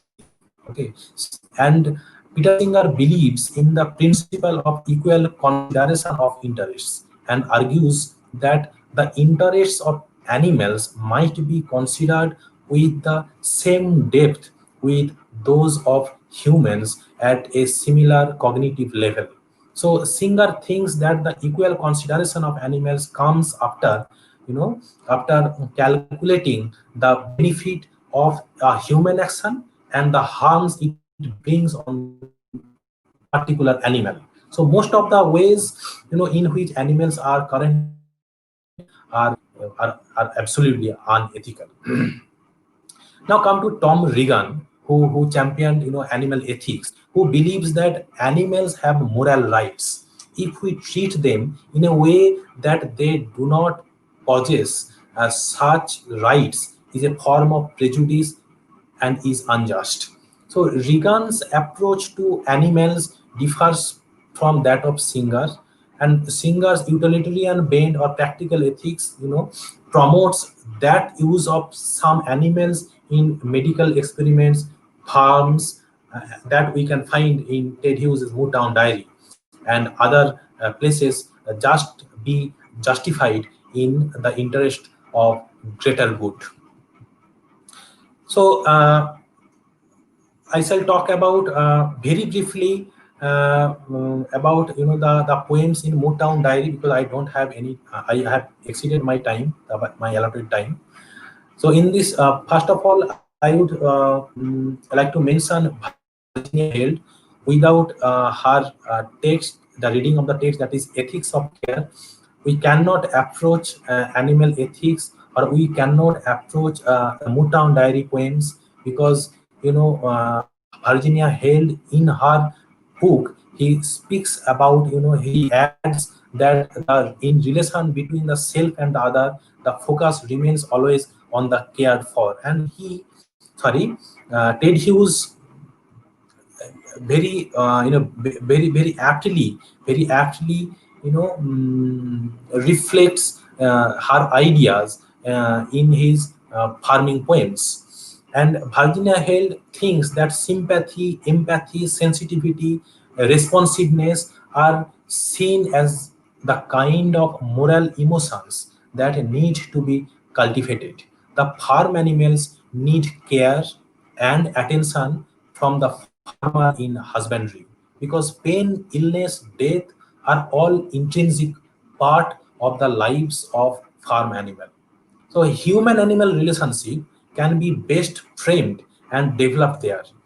So in the farms, we can find the interdependence between animals and the farmer. The farm life shows the inhuman treatment of domestic animals, and the immorality of custodianship, and the unsympathetic supervision of farmers. So poetry related to this type of life not only represents the lives of the cared for, but also evokes various crucial issues in animal ethics that Peter Singer and Tom Regan discuss in their books. So in Motown Diary, I shall be very much selective. In Motown Diary, the first poem that I shall deal with, and I ask students to read. The first poem will be the Surprise. The poem Surprise, shows that the poet farmer has to be very careful, very attentive during the calving season. And the poem's main focus that Virginia Held pointed out in his book. And now the situation changes abruptly when we come to the next poem, that is the February 17th. So in this poem, the labor struggle of animals have been put forward. The labor struggle of animals has been represented, and and when the child delivery goes wrong and a lamb cannot be born, the graphic images, the graphic images of suffering animal that Hughes offers evoke human sympathy. So that being said, I also suggest a few poems, that is Ravens, where the hacked off the head of the animal has been surrounded by the ravens, and this is a very graphic imagery, and that help us illumine our moral responsibility, a farmer's responsibility to the farmed animals. And also, you can find the plight of the animals in the struggle, in oath and dehorning, in sheep, and these are the list of poems where you can find how animals suffer, how animals suffer in the farms. So when we read the poems, generally our approaches to these poems are the eco-Georgic, but not the case is not that simple. So in the farming animals, what we find is that the struggle between the farmer and the animals, at the same time the inhuman plight of the non-human animals. Okay, so if we read or reread these poems, okay, in keeping in mind the animal ethics, animal welfare, animal rights, so we can easily approach these poems from a different fresh perspective. And that being said, I want to draw your attention on the fact that when we talk about animal ethics, animal welfare, animal rights, they are not synonymous. Okay, they are not synonymous, because when we talk about animal welfare, so animal welfare is actually, they say that animals are ill-treated in zoos, in farms, so they must be treated well. Okay, the wages of the Jews must be bigger. But the animal ethicists or animal right activists, they promote for the empty cage, not the bigger cage. Okay, so this is some of the aspects of animal studies, animal theories, and I just tried to situate Ted Hughes's poem in light of the theories of animal studies. And before I end my talk, I would recommend a few poets, okay, a few poets who bear the legacies of Ted Hughes. And the first poet that I think uh, is of course the friend of Ted Hughes's daughter Frida. He is Alice Oswald. If you find this book in market, that is Alice Oswald's Falling Awake, and in this book there is a poem. The poem is Fox, and the poem The Fox is a certain kind of a rereading or a rewriting Ted Hughes's Thought Fox.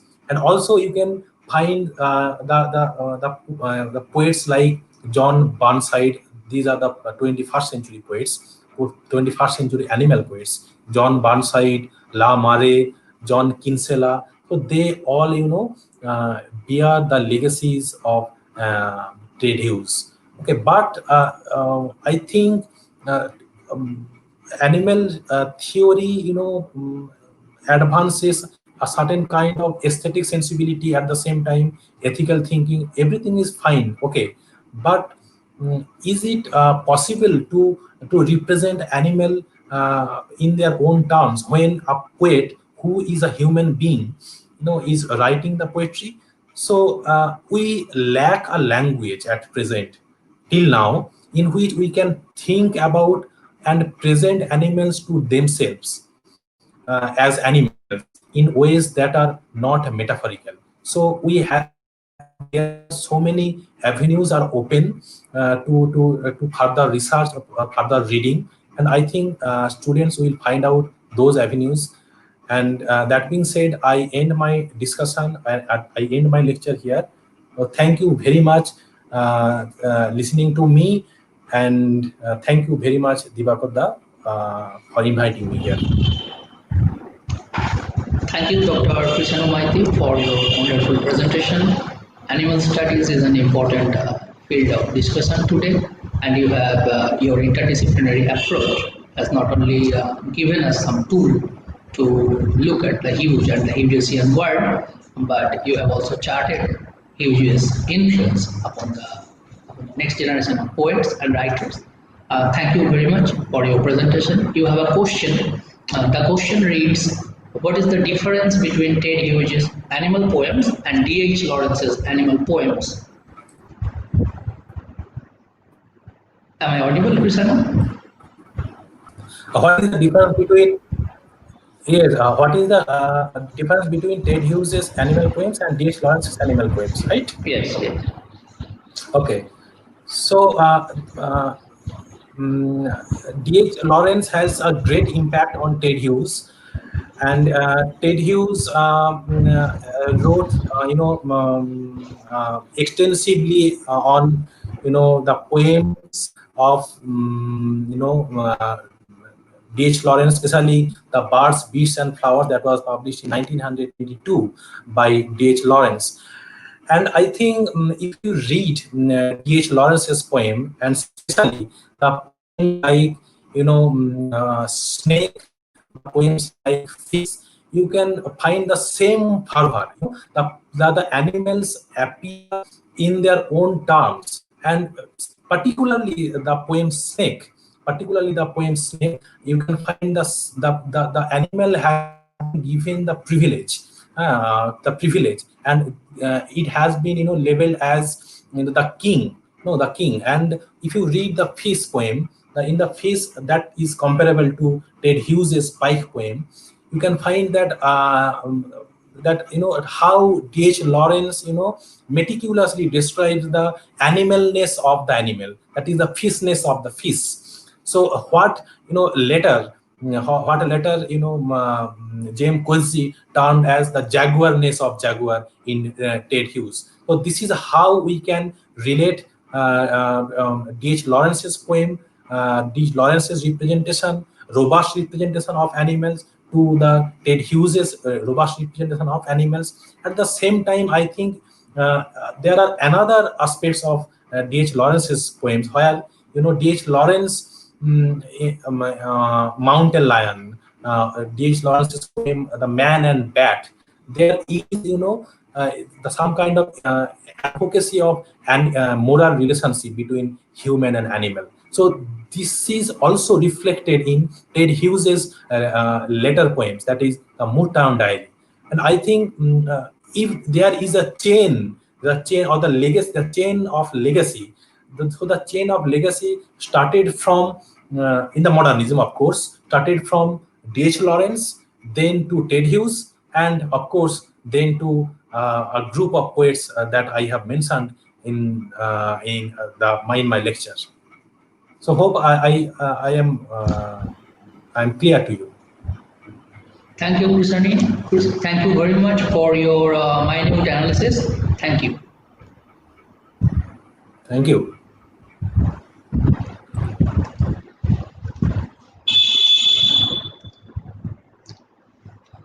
Well, I will discuss the Assia poems written by Ted Hughes.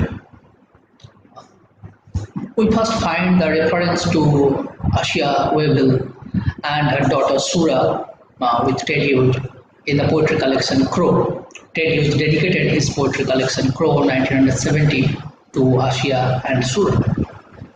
And in a letter to Assia's sister Celia Chaikin, he referred to her as my true wife and the best friend I ever had.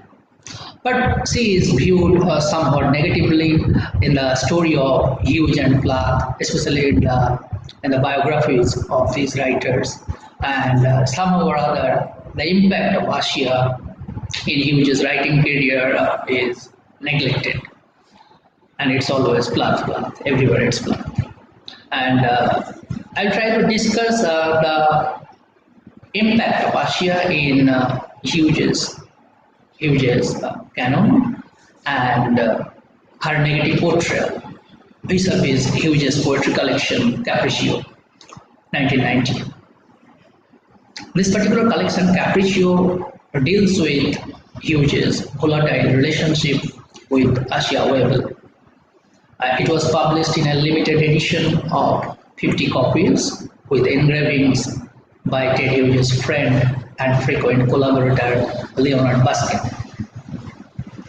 10 of the copies were sold at a whopping £14,000 each, and the remaining copies were sold at 9,000 pounds each. It was published as a collector's item, and it was also advertised as that these poems are not going to be published again in Ted Hughes' lifetime.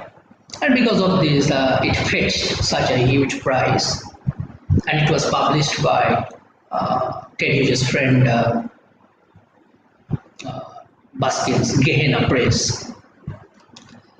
One copy of Capricio is preserved in the British Library. In 2018, I had the opportunity to have a look at this copy, and when I requested for the book, it was brought in a trolley. It's a huge book, and in this book there are 20 poems and 25 engravings by Baskin. Though in the advertisement it was published that these poems are not going to be published again during Hughes' lifetime, but just after 5 years in the edition new selected poems, 8 of the poems were published. And after his death, when the collected poems were published in 2003, all the 20 poems were included, but they were published without the engravings done by Leonard Baskin. Some biographical information of Assia are needed to decode the poems in this collection. Assia Wavell was born in Berlin in 1927. Her father, Dr. Lonia Gutmann, was a Russian Jew, and her mother was a German Protestant. Her childhood was spent in Berlin under a constant Nazi threat. The Gutmanns fled to Tel Aviv in the 1930s, and Assia later went to British Columbia with her first husband, John Steele.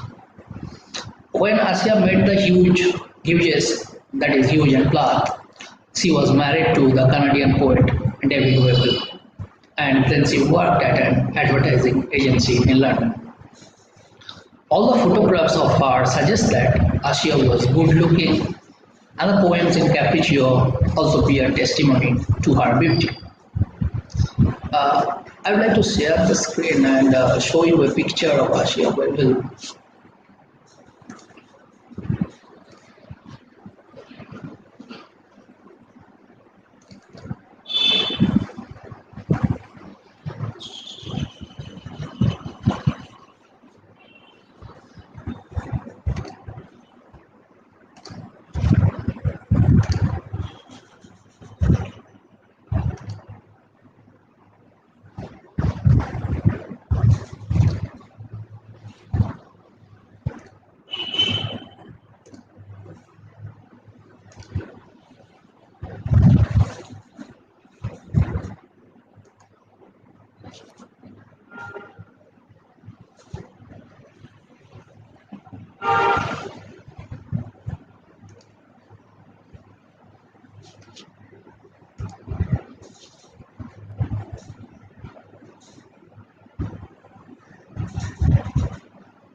I'm trying to show you a picture of Assia Wavell.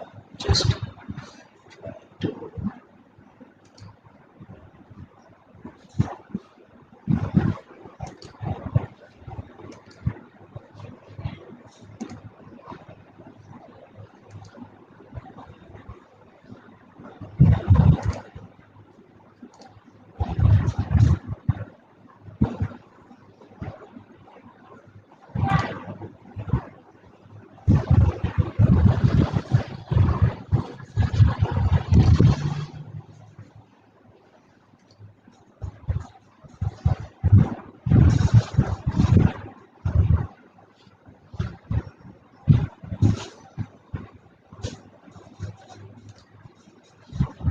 I think it's not working. Okay. Anyway, So what I was saying is that Assia was a very beautiful, good-looking woman, and the poems in Capricio also bear testimony to this fact. But she is presented as a dangerously seductive woman.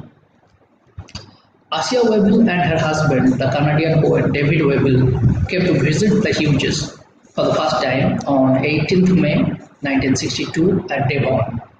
Ted had invited them, and they came on a Friday to leave on Sunday afternoon. During the visit of the Webbles, Sylvia had told Assia of her love of tapestry, and she described a particular pattern that she had seen in a newspaper but could not remember exactly. After returning to London, Assia was able to discover the pattern which had appeared 2 years earlier in the Sunday Times.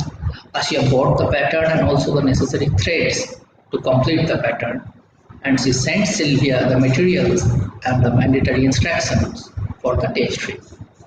Assia's letter to Sylvia on 22nd May 1962 indicates that Plath was interested in the pattern Rose Bouquet, and it was published in the Sunday Times magazine on 17th June 1960. And from the archive, I got the information that it was actually designed by Monica Scudder. The letter is preserved in the British Library archive.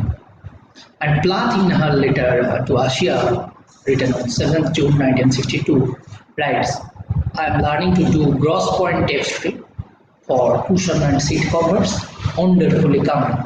You may find this letter in the second volume of the Letters of Sylvia Plath, published in 2018, edited by Peter K. Steinberg and Karen V. Kukil. Though Plath started the tapestry, but she never finished the tapestry. I'm giving you these details because of some typical misrepresentation of Assia in the movies and in the literary biographies.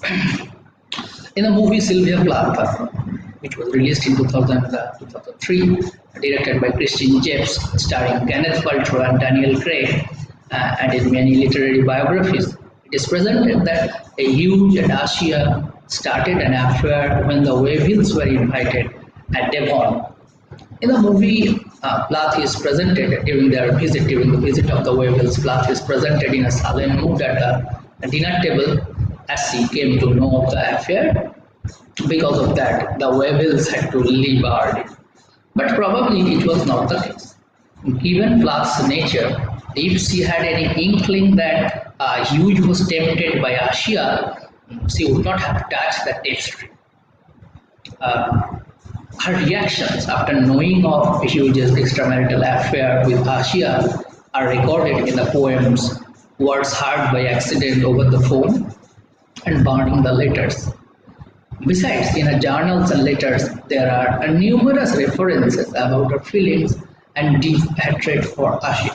What I want to highlight is that the popular assumption that they started the affair in the very first meeting, Hughes and Assia, it was not the case. If Plath had any inkling that Hughes was interested in Assia, she should have never touched the tapestry, given Plath's temperament.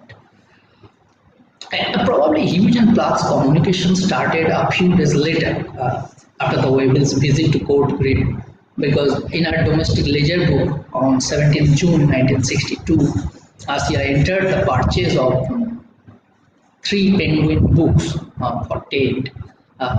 Though it is unclear from the financial record if she bought the book as a gift for Hughes or she has requested or he has requested her to buy the book.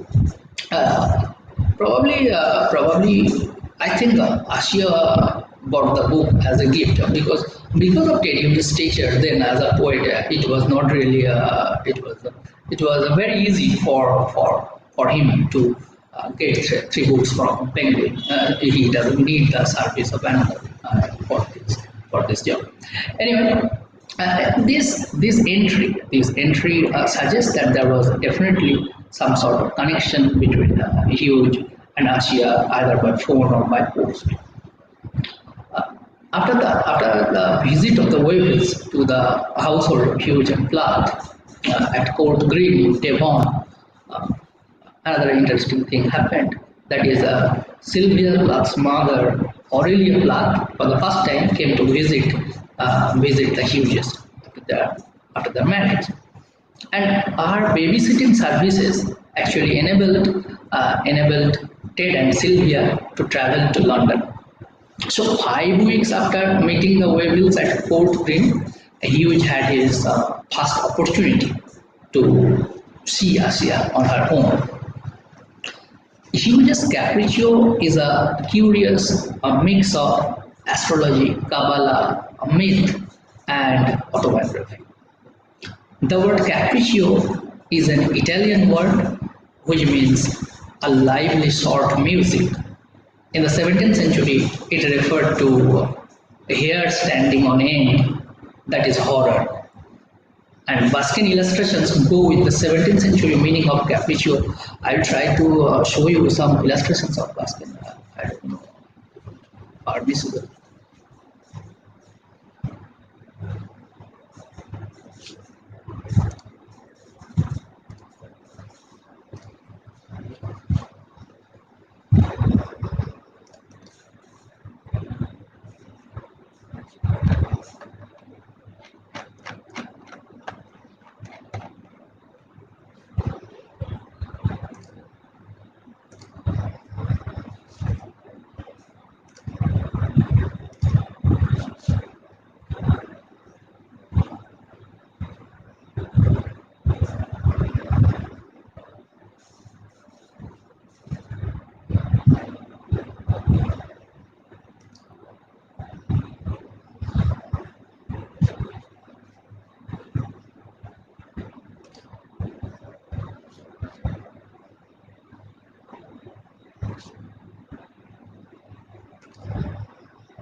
I'm sorry, I couldn't share the engravings by Baskin. Anyway, what I'm saying is that the term Capriccio is an Italian word. It suggests light, lively, short music. But the 17th century meaning of this word is hair standing on end, that is horror.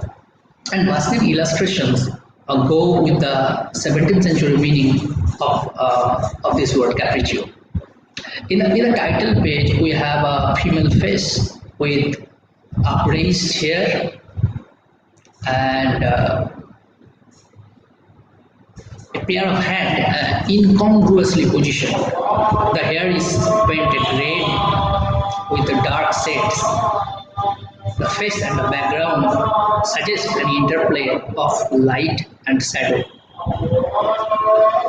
The opening image actually sets the tone for the entire sequence. Amidst the other images, what you find is human skulls, long-beaked prehistoric animals,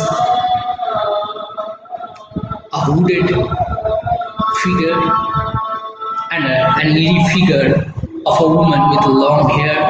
Besides, there are various distorted figure of birds.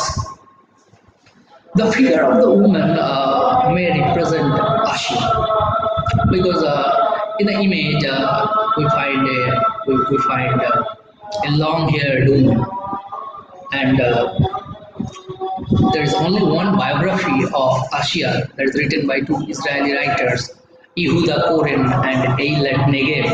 The title of the book is Lover of Unreason. In that book, they refer to Assia's long black hair. I think the official version of Assia as a fame title gathered momentum because of this poetry collection, Capricio. Assia died by suicide in March 1969, and the 20 poems in Capricio attribute blame to the deceased. In a poem, The Locket, Assia is held responsible for her suicide. She is presented as someone who trapped death. In the poetic version, she also nurtured the wish to die in her locket. I'm quoting from a poem. Your death was so utterly within your power. It was as if you had trapped it, maybe by somehow giving in some part of you for its food. Now it was your curio pet, your familiar, but who else would have nursed it in a locket between her breasts? In the poem, the female persona is also depicted as having an uncanny power and the demonic flash. In almost all the poems of Capricio, she is equated with evil forces. The same happens in the next poem, Mythographers. In the poem, she is epitomized as Lilith and Nehama. The figure of Lilith first appeared in the Babylonian Talmud. The Hebrew word Lilith means night monster, night hag, screech owl, etc. Lilith is a female demon flying around the world with a long hair and wings.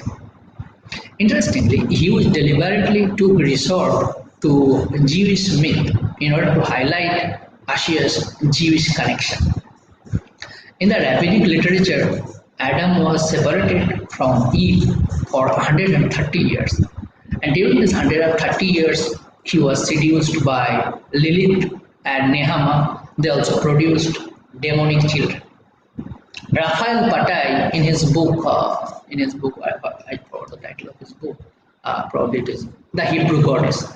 In his book, The Hebrew Goddess, notes that Lilith makes sport with the sons of man and conceives from them through their dreams and brings forth all kind of demons into the world.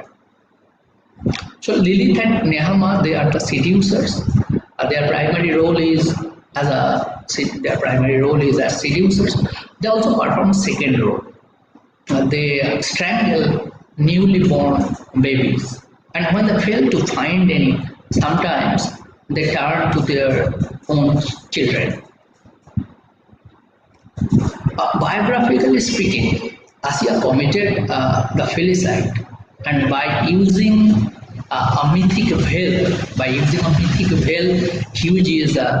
Hughes is narrating his own story to the audience. In real life, Assia had to face various difficulties after the birth of her daughter Shura with Hughes, because Hughes was hesitant in accepting Shura as his daughter. Jonathan Bate, in his biography of Ted Hughes, published in 2015, has quoted Ted Hughes' sister, Alwyn, who said that Ted was not very sure if he was the father of Shura or not. In her suicide note to her father, Assia wrote, "No husband, no father for Shura. I have often thought of this, but the pain it would give you and the criminality perpetrated on my little Suri, these thoughts often stopped me at the last sane moment in the past. I could not leave little Shura by herself. She is too old to be adopted. Goodbye, Lonia, father, my past protector. I miss you very much. Goodbye, my dearest." Thus, in the poetic rendition, Assia has become a demonic, powerful woman who seduced Hughes and left him helpless. In the poem, Hughes creates a version of Assia, the archetypal, desirable but dangerous woman. This poetic version of Assia has become a lingering master narrative in the literary biography of Hughes and Plath, and in literary criticism of these two poets. In the poem Systole Diastole, again Assia is presented as a monstrous vampire with fangs. A lioness of moon sucked his heart, I am quoting from the poem, with a calf's lockjaw grip and drank blood as deep as a heart could pump it. The image of a vampire runs parallel to Plath's expression in Daddy, where we find the vampire who said he was you and drank my blood for a year, 7 years, if you want to know. Again, the poem Descent mentions all the places lived by Assia. In the introduction, in the brief introduction, I have given you a list of places lived by Assia. In the poem Descent, Hughes covers all these places: Germany, Israel, British Columbia. But somehow or other, in the course of the poem, the female subject had to strip off all these places, and in the end she had to strip off even England. The poem also mentions the filicide of Sura, Ted and Assia's daughter. I'm quoting from the poem: as your own hands, stronger than your choked out cry, took your daughter from you, she was stripped from you. So in the poem we have a series of places, and the female figure has to leave all these places. In the end, she has to leave England, and in the end, even in the end, she has to leave her daughter as well. Another very interesting autobiographical reference occurs in this poem. In this poem, the female subject wears a earring in honor of Eugene Onegin. Eugene Onegin is a Russian classic by Alexander Pushkin. It was published in 1933 and it was translated into English by Vladimir Nabokov. In the novel, what happens is Tatiana is in love with the eponymous hero of the novel. This is a verse novel. But this hero, Eugene Onegin, declines to marry her. So after waiting for 3 years, this heartbroken girl was married to a prince. But after her marriage, again the hero wanted to come back to the life of Tatiana. But Tatiana's answer was, though she still loves him, but she knows that in the present relationship will only bring sorrow to each other. Therefore she opted for loyalty over love. She didn't want to betray her husband. The interesting thing is that from her biography, I come to know that in the last week of her pregnancy, Assia was engrossed in this book, and she was so influenced, so moved by the storyline that she actually named her daughter as Alexandra Tatiana Elise, and later she was nicknamed as Sura. This analogy of the story was also true to some extent in the relationship between Hughes and Assia. Folktale is the only poem in the collection Capricio where we have a reference to Assia's name, but Ted Hughes had done it in a covert way by using a homophone. I'm quoting from the poem. He wanted the 7 treasures of Asia: skin, eyes, lips, blood, hair knotted roughly in 7 different flags. The poem, the other, in the same sequence, portrays Sylvia and Assia as rivals, and it draws the conclusion that Assia was responsible for Plath's suicide. The poem begins with the line, "She had too much, so with a smile you took some." The you of the poem would ultimately take everything away from her. Even her life was trapped in the heap you took. She had nothing. Towards the end of the poem, we find this reference. Even her life was trapped in the heap you took. She had nothing. So in the narrative of this poem, everything is arranged in a way that the first person speaker is just a mere onlooker, and the you, meaning Assia, gradually topples her, meaning plucked. In the poem, the smell of burning, smell of burning, the female figure is associated with fire, burning, destruction, and death. The hint is that death follows everyone surrounding this woman as she smells of burning. The poem Peat and the Stones depicts the male figure as a naive victim at the hands of the female. I'm quoting from the poem.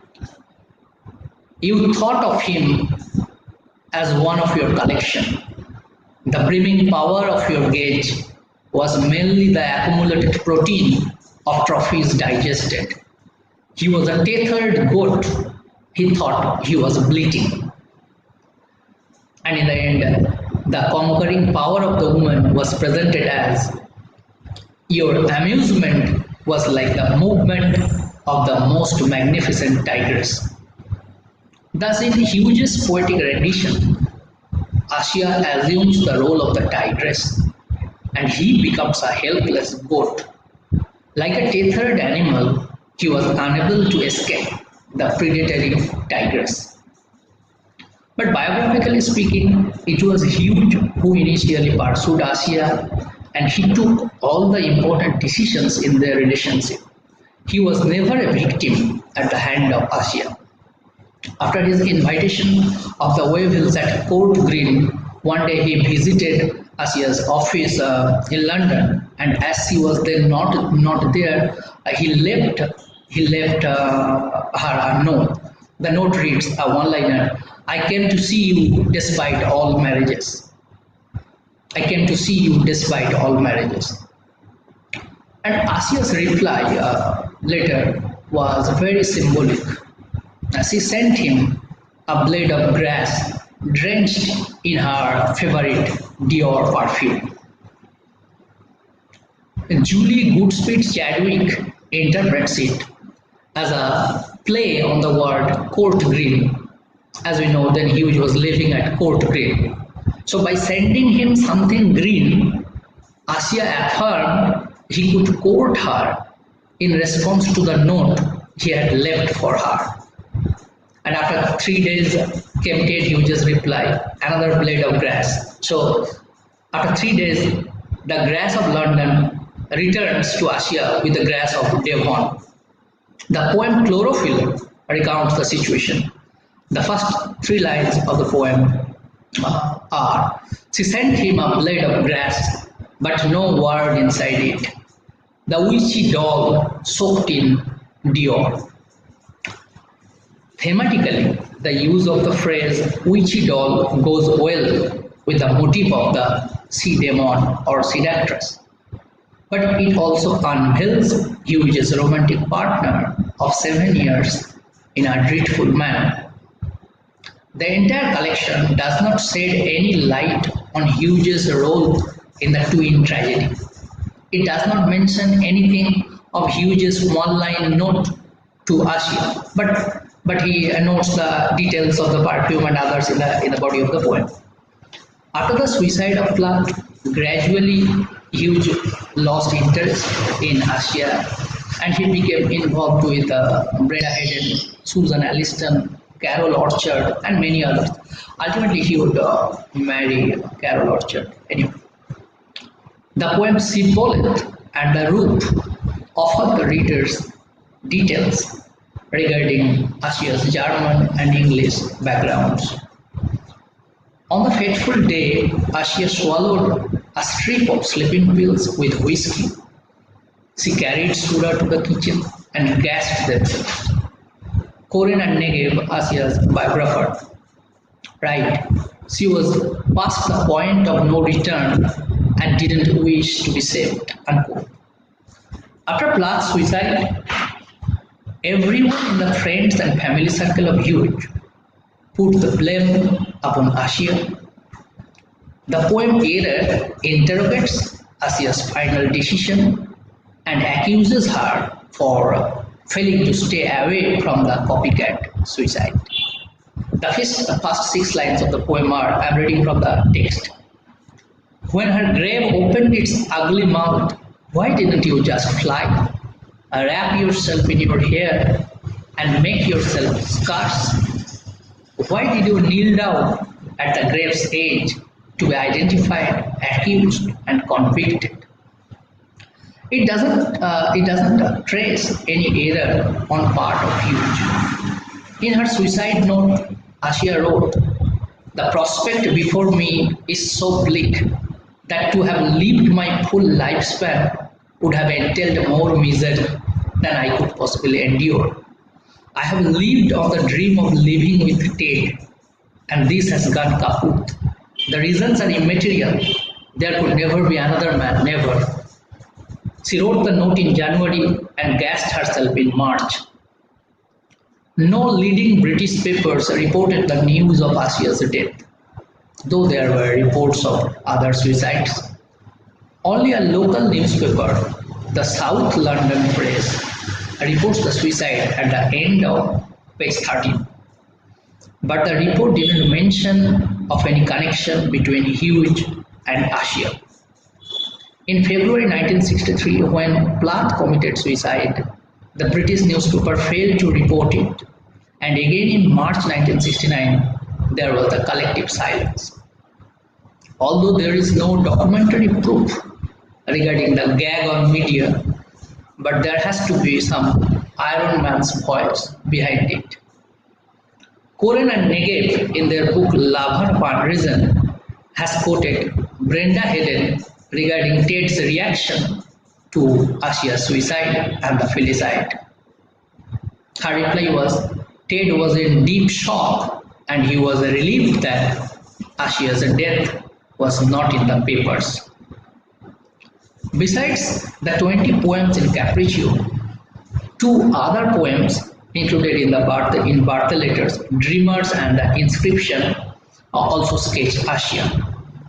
From Plath's biography, we come to know that when Hughes' infidelity was revealed before her, she burnt many letters, poems, and ripped apart Hughes' favorite book, A Complete Shakespeare.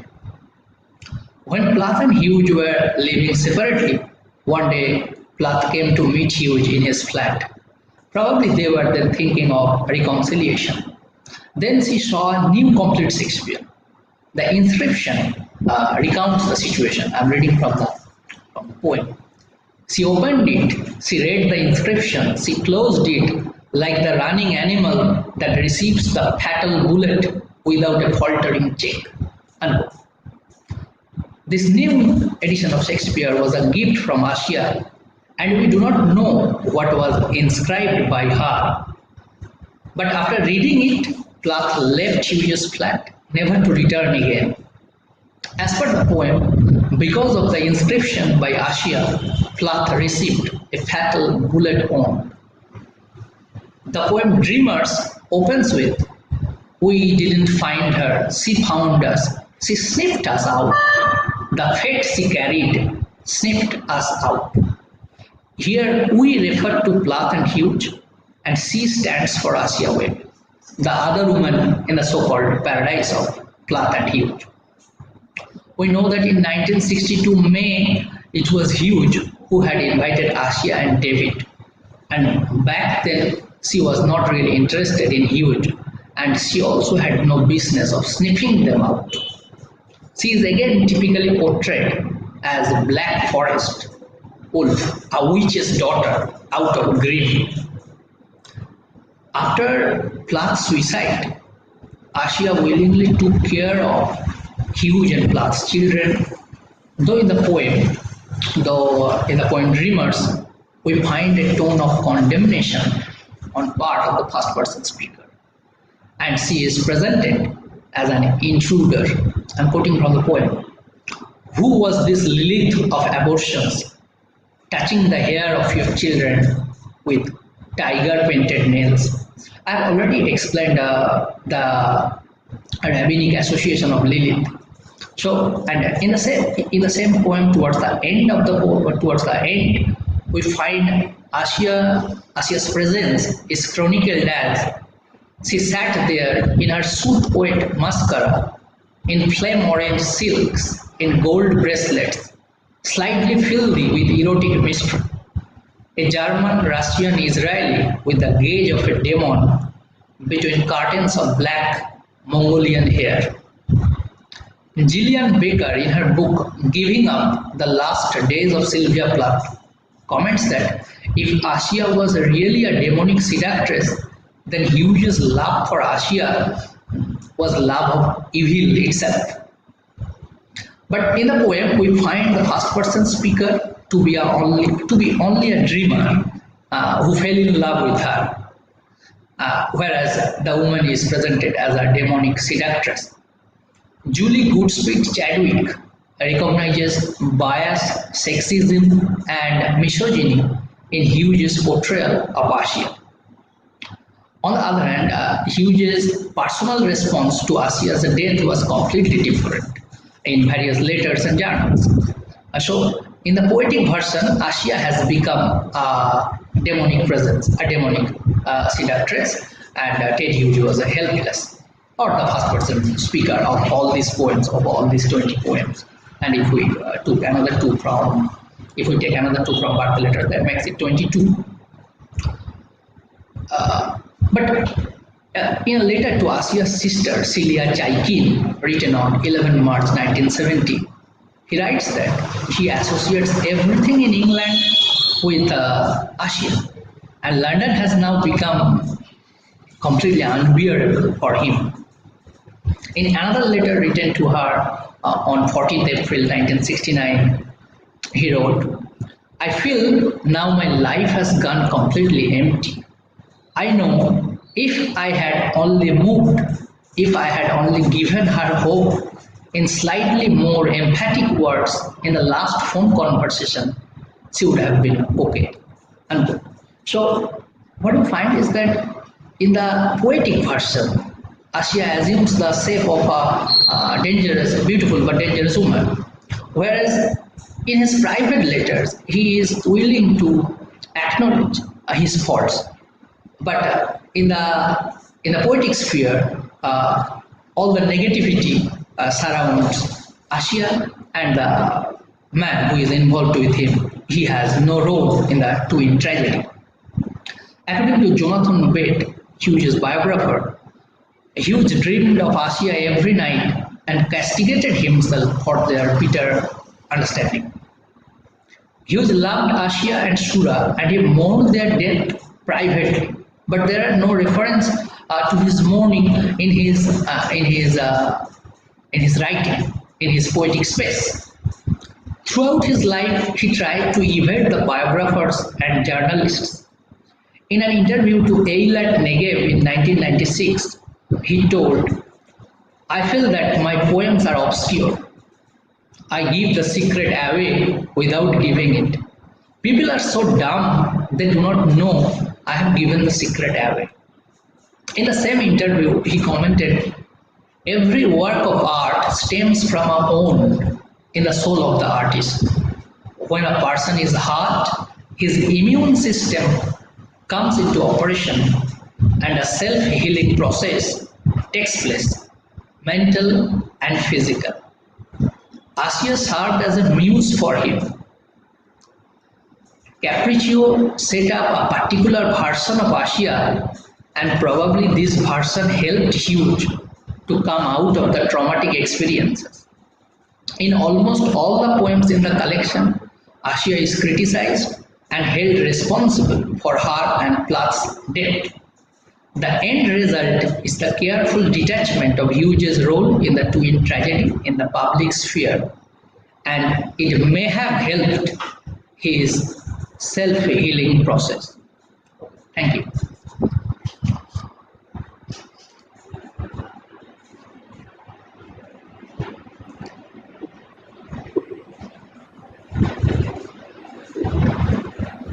Shatrajnananda, you are visible. First. Can you see me? Can you see me? Yes, yes. You are visible. You are visible and audible as well. Should we come to the pleasure of 2.5 hours of fascinating webinar on the poetry of Ted Hughes. I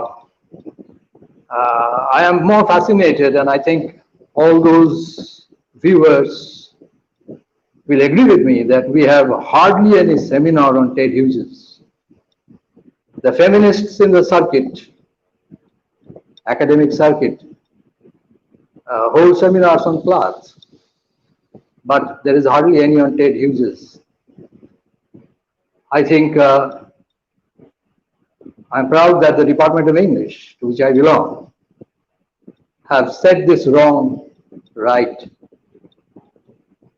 I must thank the speakers today. We had Dr. Amzad Hossien from Arya University. In his paper, Professor Hossien turns the Greek, the Roman, and the Renaissance concept of humanism on their head by suggesting that how Ted Hughes in his poetry subverted these concepts because of their exclusionary and exploitative nature.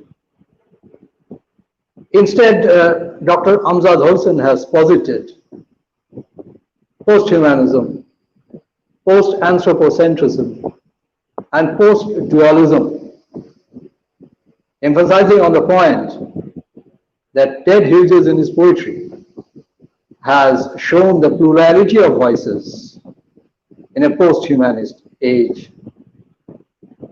Dr. Hossien has also referred during his talk very succinctly a few poems which have highlighted this aspect of post-humanism. The Hawk in the Rain, Egghead, and of course the very celebrated Crow poems. He has particularly referred to Woodrow, the half man, half animal, half everything, and brought it to the center, where Woodrow itself says, I am the exact center.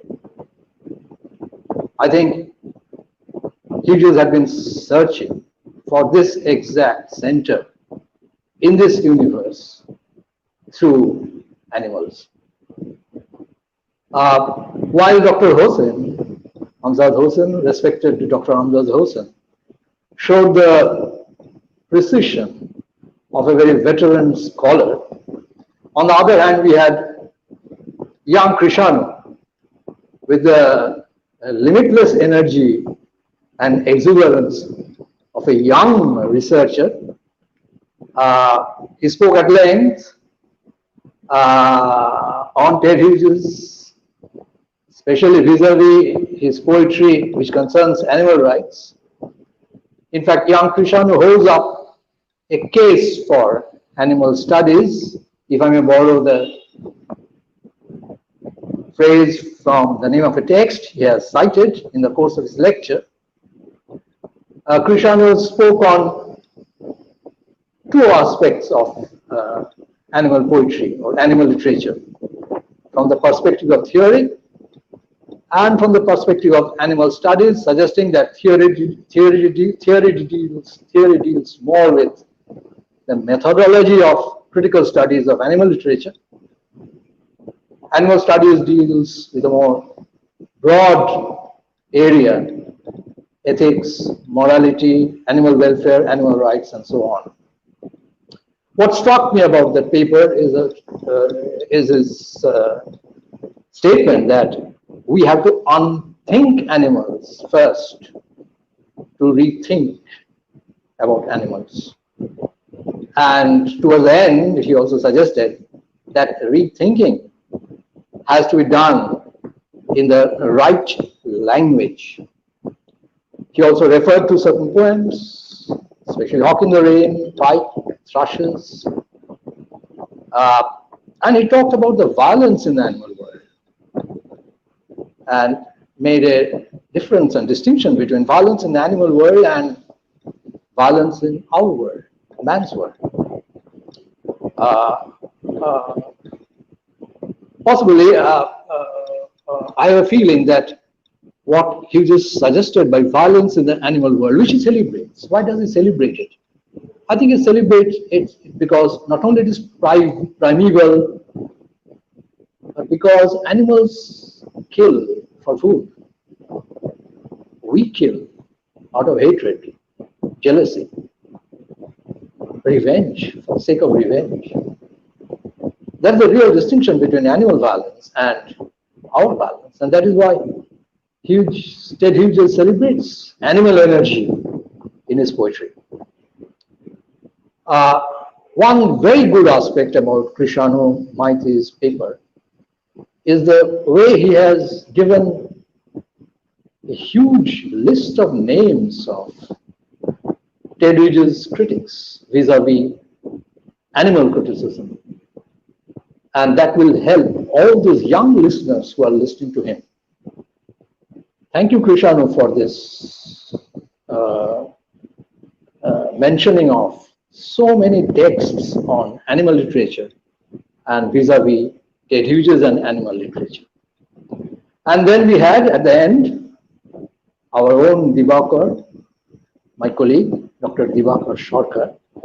He spoke on the Assia poems. The attempt of this paper was to put the relationship between Assia and Ted Hughes, and if you may say so, a triangular relationship between Assia, Ted Hughes, and Sylvia Plath in a proper perspective, misrepresented by Hughes himself in his Capricio poems, 20 Capricio poems, and misrepresented as a cue from those poems, possibly, I understand, in films and various texts on this relationship. Dibakar gave two meanings of the word Capricio, the more traditional Italian meaning of short song, and the other meaning, hair standing on end, order. Dibakar's paper put the things in proper perspective by suggesting that Assia was a short, beautiful music and not a horror. Right? He tried to show a few slides, which he could not. But we had Dibakar, a fleeting glimpse, twice, not once, of Assia. And in the course of your talk, you said that Assia is seductively dangerous. Assia is presented as seductively dangerous. From my glimpse of that profile of Assia, I think she is seductively dangerous, which Ted Hughes couldn't handle. She was beautiful, and you cannot blame Assia for her beauty. I am reminded of a line by W.B. Yeats on Maud Gonne. Writing about Maud Gonne in No Second Troy, Yeats said, "Was there another Troy for her to burn?" Assia was that. A beauty like a Titan bow, for which you cannot blame Assia. Just as well you cannot blame Maud Gonne, and Yeats did not. My understanding of Ted Hughes from these three lectures, a celebration of the animal world and a suppression of one's own role in a relationship, is Ted Hughes is a man. He was not an animal. Anyway, thank you once again, all the speakers. You made this evening so lively for me and for all of us. On behalf of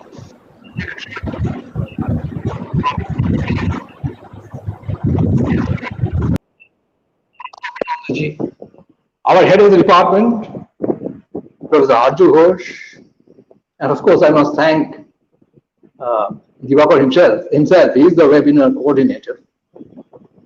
On behalf of all of them, I thank the speakers, I thank my audience, and also thank the support staff who had helped us in organizing this seminar. Thank you once again, all of you. Have a nice evening. Thank you, Sarkar. That brings an end to this one-day webinar on Ted Hughes, the man and his work. Thank you once again.